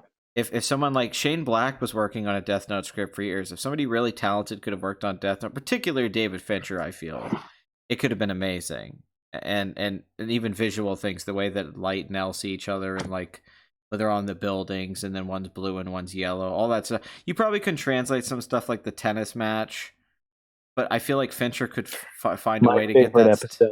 The tennis episode. Yeah, I think some of that stuff's pure, and that's what's so brilliant about Death Note, how it executes those anime things. But then there's the episode where Light is trying to kill that woman on the street, so he doesn't get caught. That's very, and you could do that. Yeah. You could do that live action. The widow of the FBI. Yeah, that's like a fan. I mean, people get Breaking Bad all you want. That's my Heisenberg is the shit in that episode. Yeah, Heisenberg is a fucking. I also just like, I think we both have an appeal to Light Yagami in the way that he seduces women, and these women do whatever he wants. He seduces a woman who is completely willing to do whatever. No, there's a couple women, because there's the other woman that he, I think she's a journalist or something. Because there's two separate women in Death Note, and then all the girls like him, but how he uses them to his advantage. and how he is as a character. And it's not even like I mean, he doesn't even like seem like a sexual character. Like he's so smart. I mean, Light's such an appealing character and so fun. I mean, that's what blew me away when I first saw it. I was like, wait, this is about some genius guy who's evil, and then he becomes a god. He makes himself into a god, and he kills. Other than premise, what is it that drove? Is it just the speed of the plot that I drove think the it into the pace. mainstream? I think the pace of it. I think the energy of it. The same way Breaking Bad caught on. It's like a bad guy you root for trying to get out of these situations. I think seeing Light outsmart L or the police looking for him is a big appeal of it, and that it does have the pace of a comic book or a manga. It moves really quick, and they did the dub right because they had the actors talk really fast, which has to be executed, and the actors actually did a good job with that. Just great plotting though, great plotting care. But I think it is that Batman. It's that dynamic of the good guy, the bad guy, going at each other. It's one of the few anime that could possibly be live action. Yeah, it makes sense. When I first saw it, I was like, because even the Shinigami, it's like a great idea. Ryuk, like that's a cool like, and you could see David Fincher doing that the way he does CGI and lighting. I mean, you could see like you just could see a David Fincher movie that's like amazing. That's Death Note. Yeah. I mean, like I get it. It makes sense because it's executed in a way where it could be translated to a cinematic. Because And to the chat, I don't think Cowboy Bebop would work live. yeah, they're doing the Netflix show. They had to pull it back because John Cho's ankle like broke. But Netflix is filming Cowboy Bebop. I think you could do the inner monologues with Death Note. I think you're underrating how good you can execute someone talking to a camera or doing monologues in movies. I've seen it done really well. You probably just I have to think tone. Death Note would work. I don't think Cowboy Bebop. I think you'd have to tone it down a little bit. But yeah, Light could be doing monologues. They could just be in his head, and the audience is listening to him. I think that's part of the appeal. Is you get into his head and you find out who this guy really is, and then who he acts to other people. Think of the Wonder Years, Kevin Arnold's monologue, and then the reactions and how it plays out the film. You could do. I think that'd be part of the fun of a Death Note movie. How he becomes an anime villain. Mm-hmm. Well, yeah, just some of those plot lines would just really hold up in a movie. It's just really clever writing. Some of the stuff's just really, really clever. And Yeah. if you kept it condensed and you didn't get too big with it, if it was just Light does what he does, L comes to capture him, and that's your movies. Maybe you make a couple movies or something, or you do a show like a 10-episode Netflix thing. It would have definitely worked, but unfortunately, we got the Death Note movie. That's fucking horrible. Yeah, got off. Detective Conan would have caught Light. That's fucking hilarious. Well, I wanted to talk about Imaishi before we get off. That's the crossover I want to see. Detective Conan with Yuck. And Imaishi. And Batman. Imaishi did Gurren Lagann. He did Dead Leaves. Mm-hmm. I think he worked. I think he was the director on Panty and Stocking. And he's just one hell of a guy. I think he did the 5th episode of Fooly Cooly, but he's most well known for Gurren Lagann and Kill La Kill when he founded Trigger with some other Gainax members. He had that movie Promare, which it's surprising how repetitive the characters are. They look like characters straight out of Kill La Kill and Gurren Lagann. And it makes me think about how there are so few great anime movies. I know it's like the big disappointing thing is the lack of anime movies. I'll just say there's something fascinating about anime and trying to figure out why it works so well as an emotional medium and why you could tell these stories. And I think now as an adult and talking to you about it, I've just appreciated Eastern storytelling and their work in general. I'm glad people are starting to respect South Korea's film industry. But you go back Kurosawa, Ozu, tons of great Thai directors, tons of great. I mean, there's been a lot of great films from these, but yeah, anime.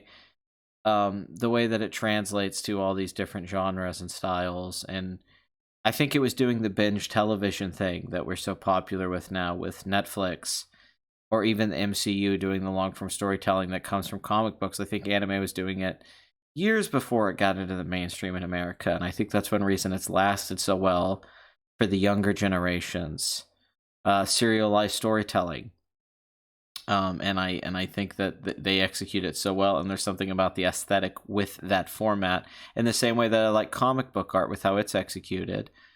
Anime's aesthetic matched with that sort of storytelling is just why it's so compelling. And if you are just a film buff or a music nerd, or you're you're a book head, you're a literary person, I think all that stuff's in anime. I think if you get over the fan base and the preconceived notions you will have about anime based off fan bases, which I understand entirely, but that's true for almost every fan base. There's shit that annoys me about that shit's in Star Trek fan Yeah, bases, I and had to do it.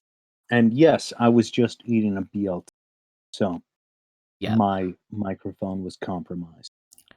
but all that stuff. But if you get over that, if you have eyes unclouded by hate, you can go find that there's a lot of great storytelling.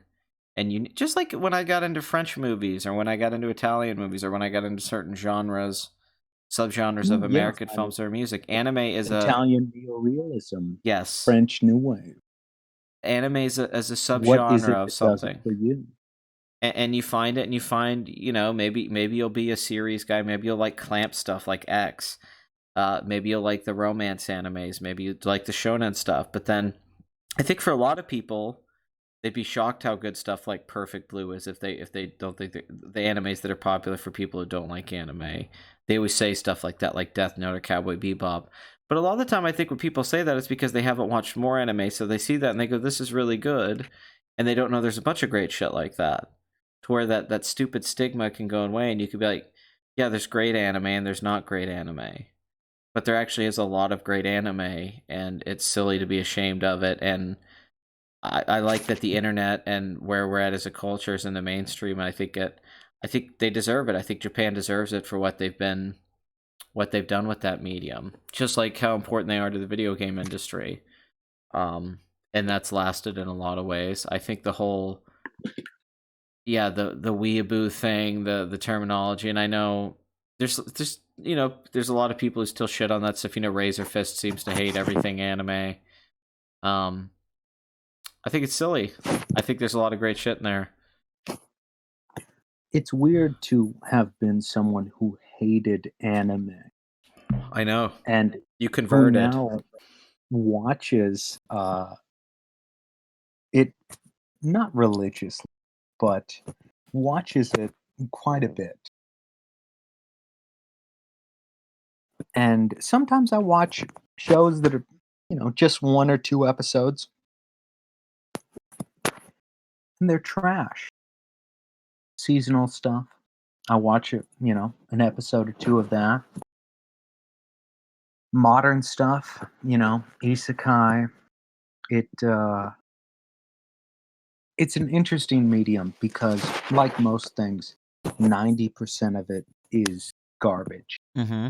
It is just throw it on the street garbage. But there is about 10% that's interesting, even if it's interesting garbage, and about 2% that is genuine interesting. Uh, I think the best of that came out of the 70s, 80s, and 90s.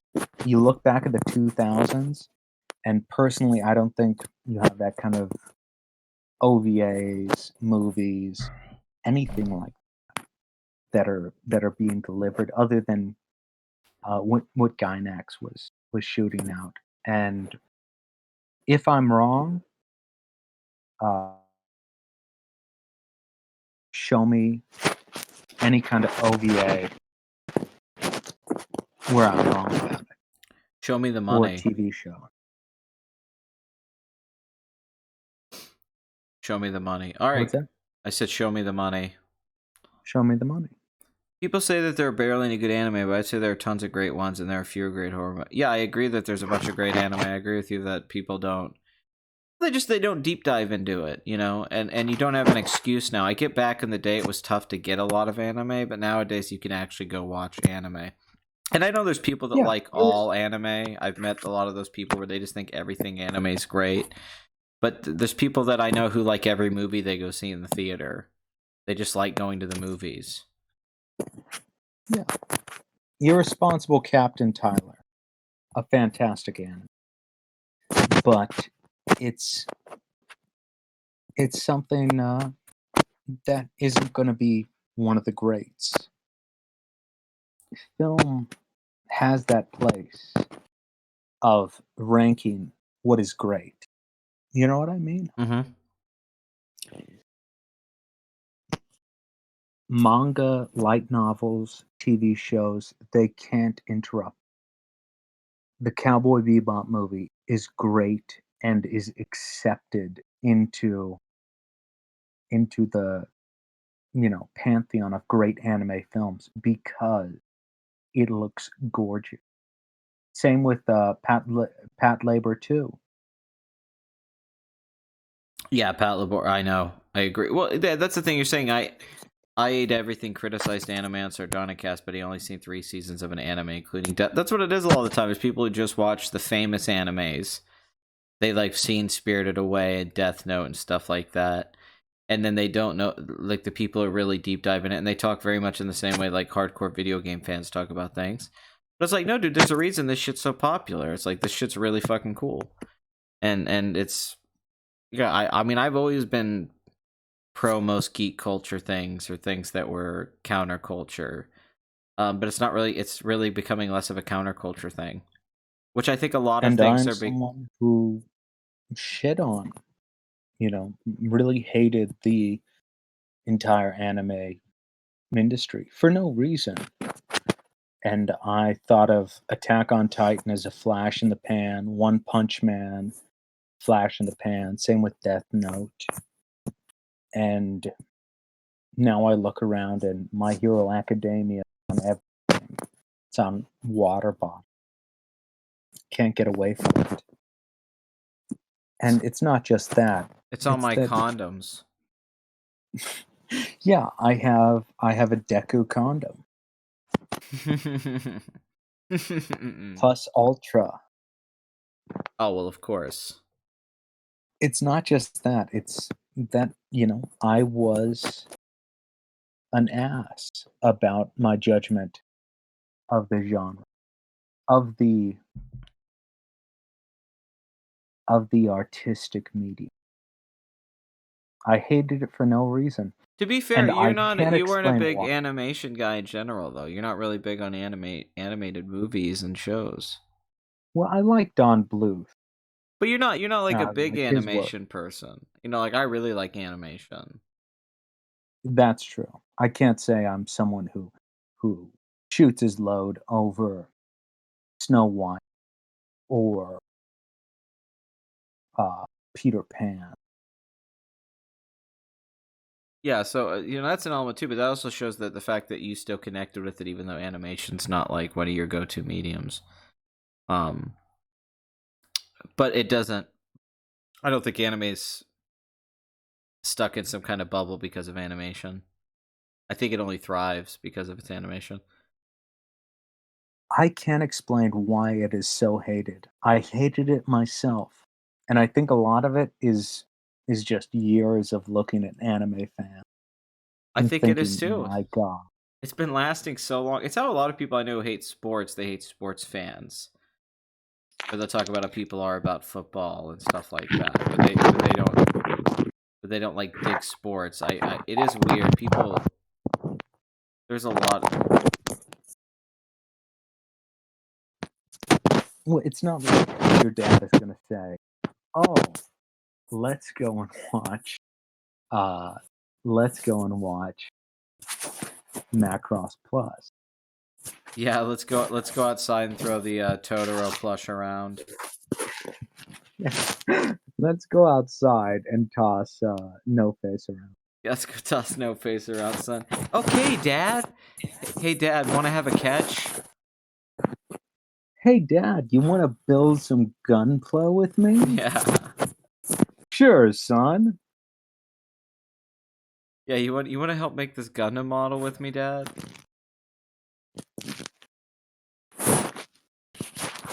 It sounds like you're punching rice right now. And your dad is clearly Gendo from Ava. Yeah.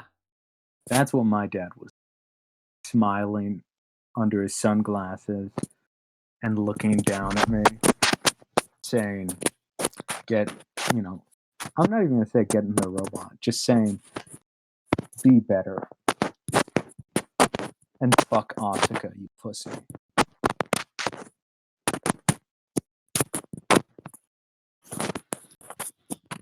Are you punching rice? What's that? Like your mic has all this noise right now. Oh. Is it better? Yeah, I bet people's headphones are like, no, there's so much noise coming through. It sounded like you had a big bag of rice open and you were just sticking your hands in it and going through it. And I was like, oh my god, he's trying to make sushi or something. Like he's just so Yeah, no. I'm so into Japanese culture. I was making sushi, yeah. and it that requires, as everyone knows, rice and seaweed and whatever else it requires. What the hell? Pedophilia is cringe, bro. What? What were we talking about pedophilia? Pedophilia is cringe. Yeah, I didn't know we were talking about pedophilia. Yeah, what show has? I mean, Ava does have And I'm not gonna 14-year-olds jerking off over 14-year-olds. yeah, and I'm not gonna act like hentai doesn't have a bunch of that. Yeah, but what Iramanga Sensei has kind of pedophilia.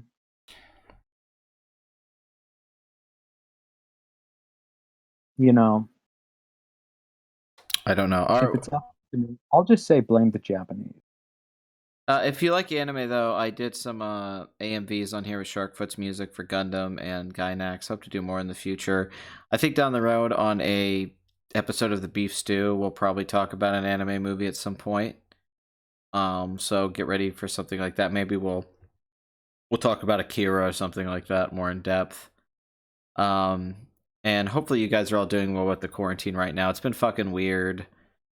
Being locked up this long has been very weird. It's definitely been getting to I me agree. the last couple days. It really wasn't getting to me for most of it, but the last like 2 days, there's this whole thing of elation. I feel like Bryan Cranston in the Godzilla trailer where it's all like, "You're hiding something."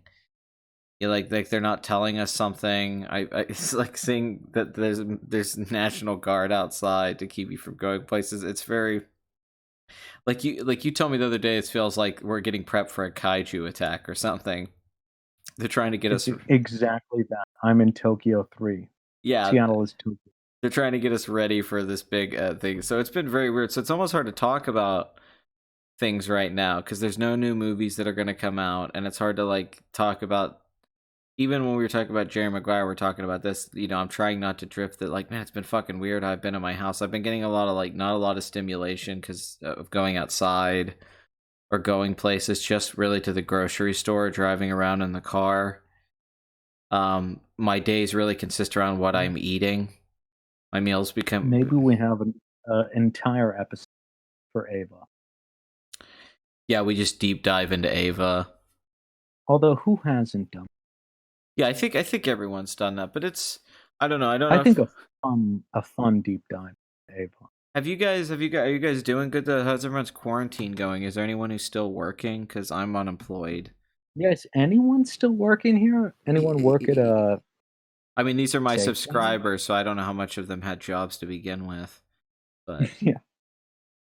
but yeah, is anyone still working? We are all in cells now.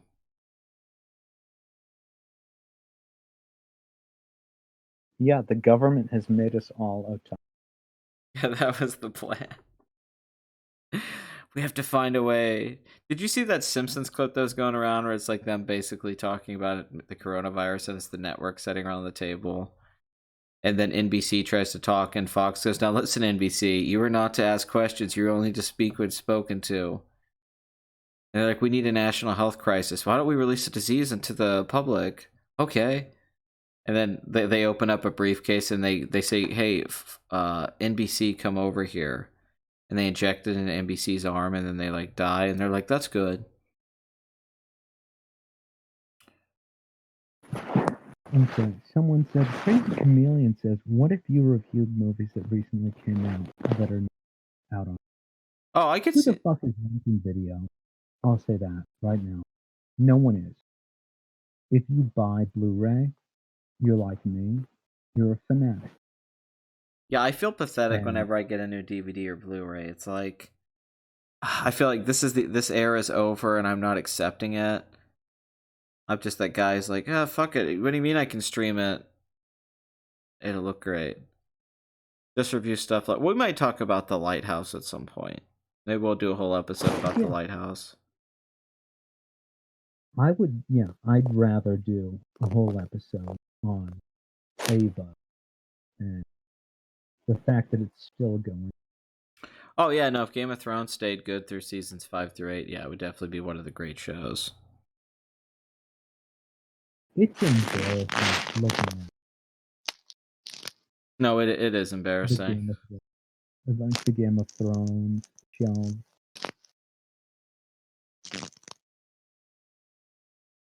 It's it's always right next to the other TV shows, and no one wants to buy it.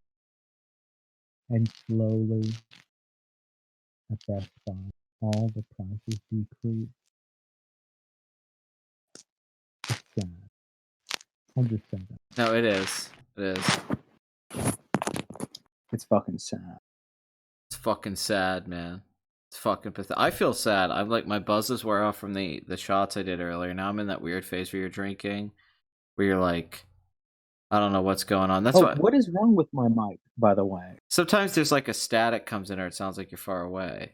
Like right now, you sound fine. Shit, I don't know what I'm doing wrong. I don't either. It might just be we've been streaming so long. There might be connection issues or something. That's not Yeah, the impossible. National Guard has appeared and is about to shoot me Yeah, here in Washington State. but yeah, I'm past that. That's why it kind of has been tough for me. Because like talking but I'm just kind of like I'm at that point in drinking where I like yeah like I'm like low energy and kind of phased out mentally, so I don't know how much more I could talk. Like I can talk, but I wouldn't. It's hard for me to stay on topic or anything. I'm kind of just like muffled at this point. So, should we drink more? Just push through. Well, I'm worried about getting And like super drunk. Because if I get super drunk, I'm just gonna be making noises or like have my head laying on the. like some sort of sea lion. Well, because I drank a lot before we started doing this, and it was a good buzz that first like hour and a half, but now it's like the liquor's really starting to kick in now, and I'm like, oh shit. It's like I either got to drink some water or eat something. Do push-ups and setups, Pat. I used to do that. I used to get real drunk and just work out. You know who you're talking to. Yeah, you know you're talking to. You know how I think. No, well, yeah, I don't know. Yeah, I'm just getting like real fucking like holy shit because I kept drinking beer while we were doing this, and I'm like, because a lot of things we were talking about with anime, it's like there's shit I know, but I was like, man, I can't think of anything to fucking say right now. But like, it's like, I'm like, I can't. It got to a point where I'm just like, man, I'm phasing the fuck out. I might have the coronas. I don't know. I might have the corona. Yeah, I think All right, we should I got the coronas. close out with Weathering with You. What do we think about the movie? Saw it in the theater. Or do you wanna hold that back? Yeah, maybe we could do a thing where we do we watch your name and whether maybe we just because we have so much stuff to talk about. We don't have to blow our wad. You don't want to blow your wad early. Yeah. I'll say I enjoyed Your Name, even though it has the obvious plot hole, Yeah, and it clearly has a problem in the third act, and no one looks at the calendar.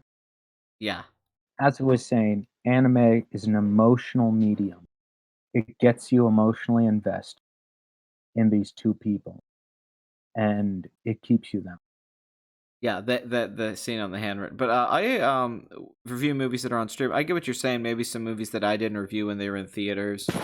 Like we could watch Bad Boys for Life at some point, like the new movies that came out this year that I don't think either Oh one of yeah. us saw. We could talk about them. That's definitely um but I thought Weather Knew All Right. It wasn't a bad movie. It was just a big step down from Your Name. I know it made like $200 million. And it's a really nice looking movie, and I enjoyed it. But I definitely went in thinking it was going to be like really good because if you know, I'm like, all right, maybe this will be really good, and it was like, oh, okay.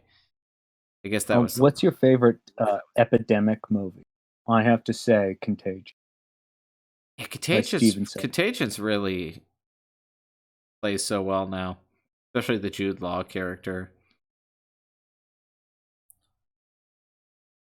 There's a People Populist Press video where it theorizes that Kobe's death was used to create coronavirus by the Illuminati. Well, I love that. I love all conspiracy theories right now. I was thinking about the preppers out there, the survival preppers all these years that like have built Oh yeah. bunkers and have like food for 2 years and weapons. There's one I watched on TV where these guys had a cannon from the 18th century and it didn't work. So Yeah. their plan was to get more cannons, as you do. They're like, we need 5 or 6 more cannons. So there's these people out there in the woods. So if you get to the point where you're gonna thinking you can go camp out in the woods, there are people out there that are gonna fucking shoot you down. That they see you get on their property. I mean, for all of this, this is fear. For them, this is like heaven. This is like your truth happened. Like they've all like, I've been telling you for years. So they're all happy. They're going to hang out in their bunker right now and eating food that they have for a year's supply, and they get to go out and just walk around with guns all day, ready to kill people. I'm envious of those people. That sounds like a really good time. Like I remember one. Out here, I think there's a lot of people in Washington State over on the east side that are ready to kill people Yeah, no, those people. It's going and down. have thousands and thousands of toilet paper uh, racks. Halloween comes around and there's no TP. Nobody knows what to do. Yeah. The kids try to prank, but it's all the preppers took the toilet paper. All the preppers took the toilet paper. That's the world I want to die. Yeah. Yeah. It's like I finally know I'm gonna die, and all the preppers took the toilet paper, so the kids can't they can't toilet paper your house anymore. 28 Days Later is great too. I like 28 Days Later. I don't love 28 Days Later. Could you survive 28 days without toilet paper? Yes, but I wouldn't like to survive 28 days without toilet paper. This is also saying that I don't have like napkins or paper towels. Yeah, because I would or just tissues. because I would just wipe my ass with something else. But yeah, if I had to like use my socks, or if I guess you have to get in the shower and just spray your asshole, like a bidet. Or if you have that bidet. Yeah, bidet. People with bidets right now are probably like just being the biggest assholes. Maybe they already were, but they're like they always were the biggest assholes. They're like because they have the biggest. Yeah, they're like cyclists. They're just always dicks. But people with bidets are like, see, you can because I don't because I have like I'm stockpiled on toilet paper, and I already had a lot of toilet paper before this, so I'm like good. I have an entire room that's just toilet. Yeah, there's the dystopian movie with like you're John Goodman at 10 Cloverfield Lane, and you take me in a room and it's just toilet paper. We got enough here for years. Yeah, this used to be my library. Yeah. Now it's just toilet. Yeah, paper. I had to get rid of them books. They took up too much room, but all these toilet papers in here. Oh man, you've really thought of everything. The coronavirus. No, it's really the thing that starts to sneak up on every conversation. It's like we're in Ava. It's like the angels are attacking, Yeah. and the city gets destroyed, and you just have to deal with it. Yeah, it's an angel that's just coronavirus. Yeah, it's just the Come to fuck up Miss everything. Pisano, what's going on? What's going What on? did people use in medieval times when there was no toilet paper? You know, fuck if I know. Leaves. I would assume, yeah, I would assume leaves or at least some kind of cotton or wool. Mm-hmm. Yeah, the cure to coronavirus is Corona beer. Okay, everyone knows, but you have to be able to chug it I'm drinking with Corona lime. beer and I don't have a lime, so I feel like I fucked up. This is not good You did. chemo. Well, they You say fucked. they say there's that thing that they're using in France, I believe, that they say is helping the coronavirus, even older people. I can't remember the name of it. It starts with a C. It's for something else. Um, Trump Alfonso Cuarón, Trump mentioned, yeah, Alfonso Cuarón, the dog, Sandra Bullock in the Pit and Gravity. Woof, woof, woof. Cowboy Bebop. Cowboy Bebop's like in the coronavirus. What starts with a C? God, I can't remember the name of it. Is it the music from The This Cure? Dan Grabro. Yeah, it's called Crack. Crack, but not like the usual crack. Cocaine. Yeah, I mean that might be the cure if everybody just started doing cocaine again, like the '80s, and we all just like ignored this, like people ignored AIDS. You know, it'll just kind of phase its way out. Yeah. Come and See the movie. Yeah, come and Getting a see Criterion release. 4K Come and See restoration that we're with probably a not going to line of see now. cocaine I wonder if they'll still release is that one. restoration in theaters now, because in April there's not going to be movies. Yeah, I don't think they're going to be releasing a rest. I was very excited about the come and see release, but you can't come and see it. The title's very funny No, now. it has to come and see you. They have to write the title. You can't see it. It's on the poster. Coca-Cola. I don't think Coca-Cola is the cure for anything. I'm more of a Pepsi guy. I used to be a Coca-Cola guy, but I switched because it's too good. That's a perfect way of describing Coca-Cola. I switched because it's too good. All right, guys. Thanks for listening to nearly 4 hours. There'll be more podcasts coming. I hope I can get some kind of video essay or movie review done. Sorry for talking about our Chinese cartoons. Yeah, sorry. We talked about Speed Racer and Kimba and Gigantor. I know that took up a lot of your time. I'd say Mr. Pibb is superior to Dr. Pepper, Dan. Yeah, I agree. I think Pibb is where it's at. If we're talking that kind of soda. Watch Akira. Yeah, of course. Watch Kaiba by Masaki Yuasa. Maybe watch Ocean Waves if you're into short film. And watch Lupin the Third. Yeah, watch Lupin the Third, the movie and the show.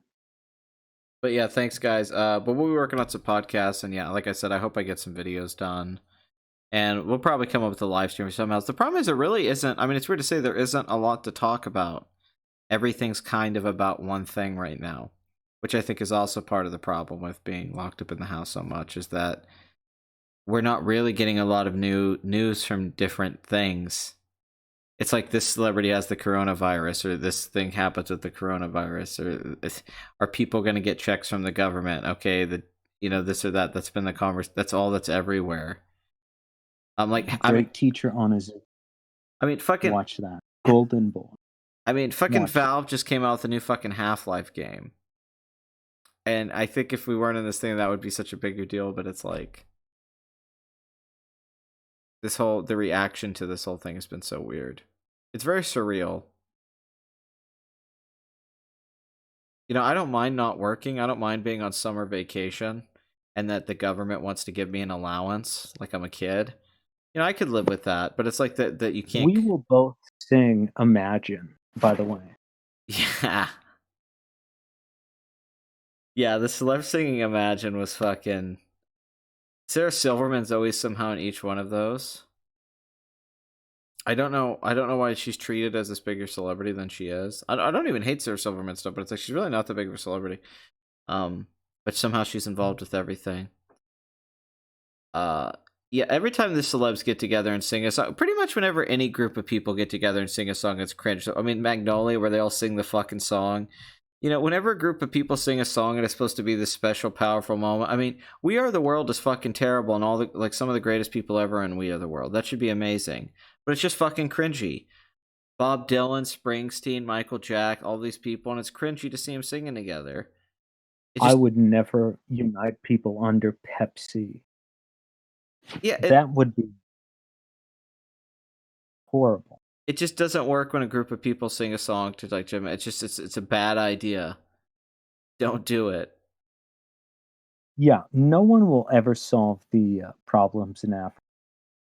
I say send them a bunch of Dakimakara and Yeah, of the course. pillows that work with them of Ray and Asuka, and they can then fight it out. Even if there had they're been an alternate universe where like the Beatles performed at Live Aid, it still wouldn't have worked. yeah, it's all about, are you a Ray person or an Asuka person? Yeah, that's the key to Africa. That's where you draw the line. And Ritsko people form their own country. Freaks. But Masato people yeah. have their own country of true otaku. I appreciate all you guys listening though. So we'll see you guys another day. Thank you for tuning in. And if you want to leave in the comment section like topics you'd like us to talk about or shit like that, that would be very helpful right now because I'm pretty much trying to find anything to entertain myself. I've been trying to play video games, but I can't really get in the mood with that. I've been trying to watch movies. I've been listening to podcasts. I mean, there's just, I don't really know what to do with myself, so might as well make content. So I'll probably make another fucking live stream here in the next few days. There'll definitely be another live stream this week. But I appreciate you guys listening to us talk on. For a lot of this, for me, was like a thing just to have something to do. It's like it wasn't like a thing where I got up today and I was like, I want to fucking live stream. It's just like, man, might as well. Was sort of was just drunk and thought, oh geez, let's talk about anime. Yeah, well, I figured why not? Because we keep talking about it, and I don't talk about this on the channel. I always talk about movies, so it's like I'll talk about. It's like I never talk about video games. It is true. Anyone with recommendations, throw them in the. Because I was thinking about even live streaming me playing video games, like I was streaming me playing Friday 13th or something. Because why not? Why not just fucking do random shit now? Yeah. Enjoy the apocalypse, everyone. Queue up Come Susutad. Yes, have a good apocalypse, my friends. Okay, I'm gonna stop this.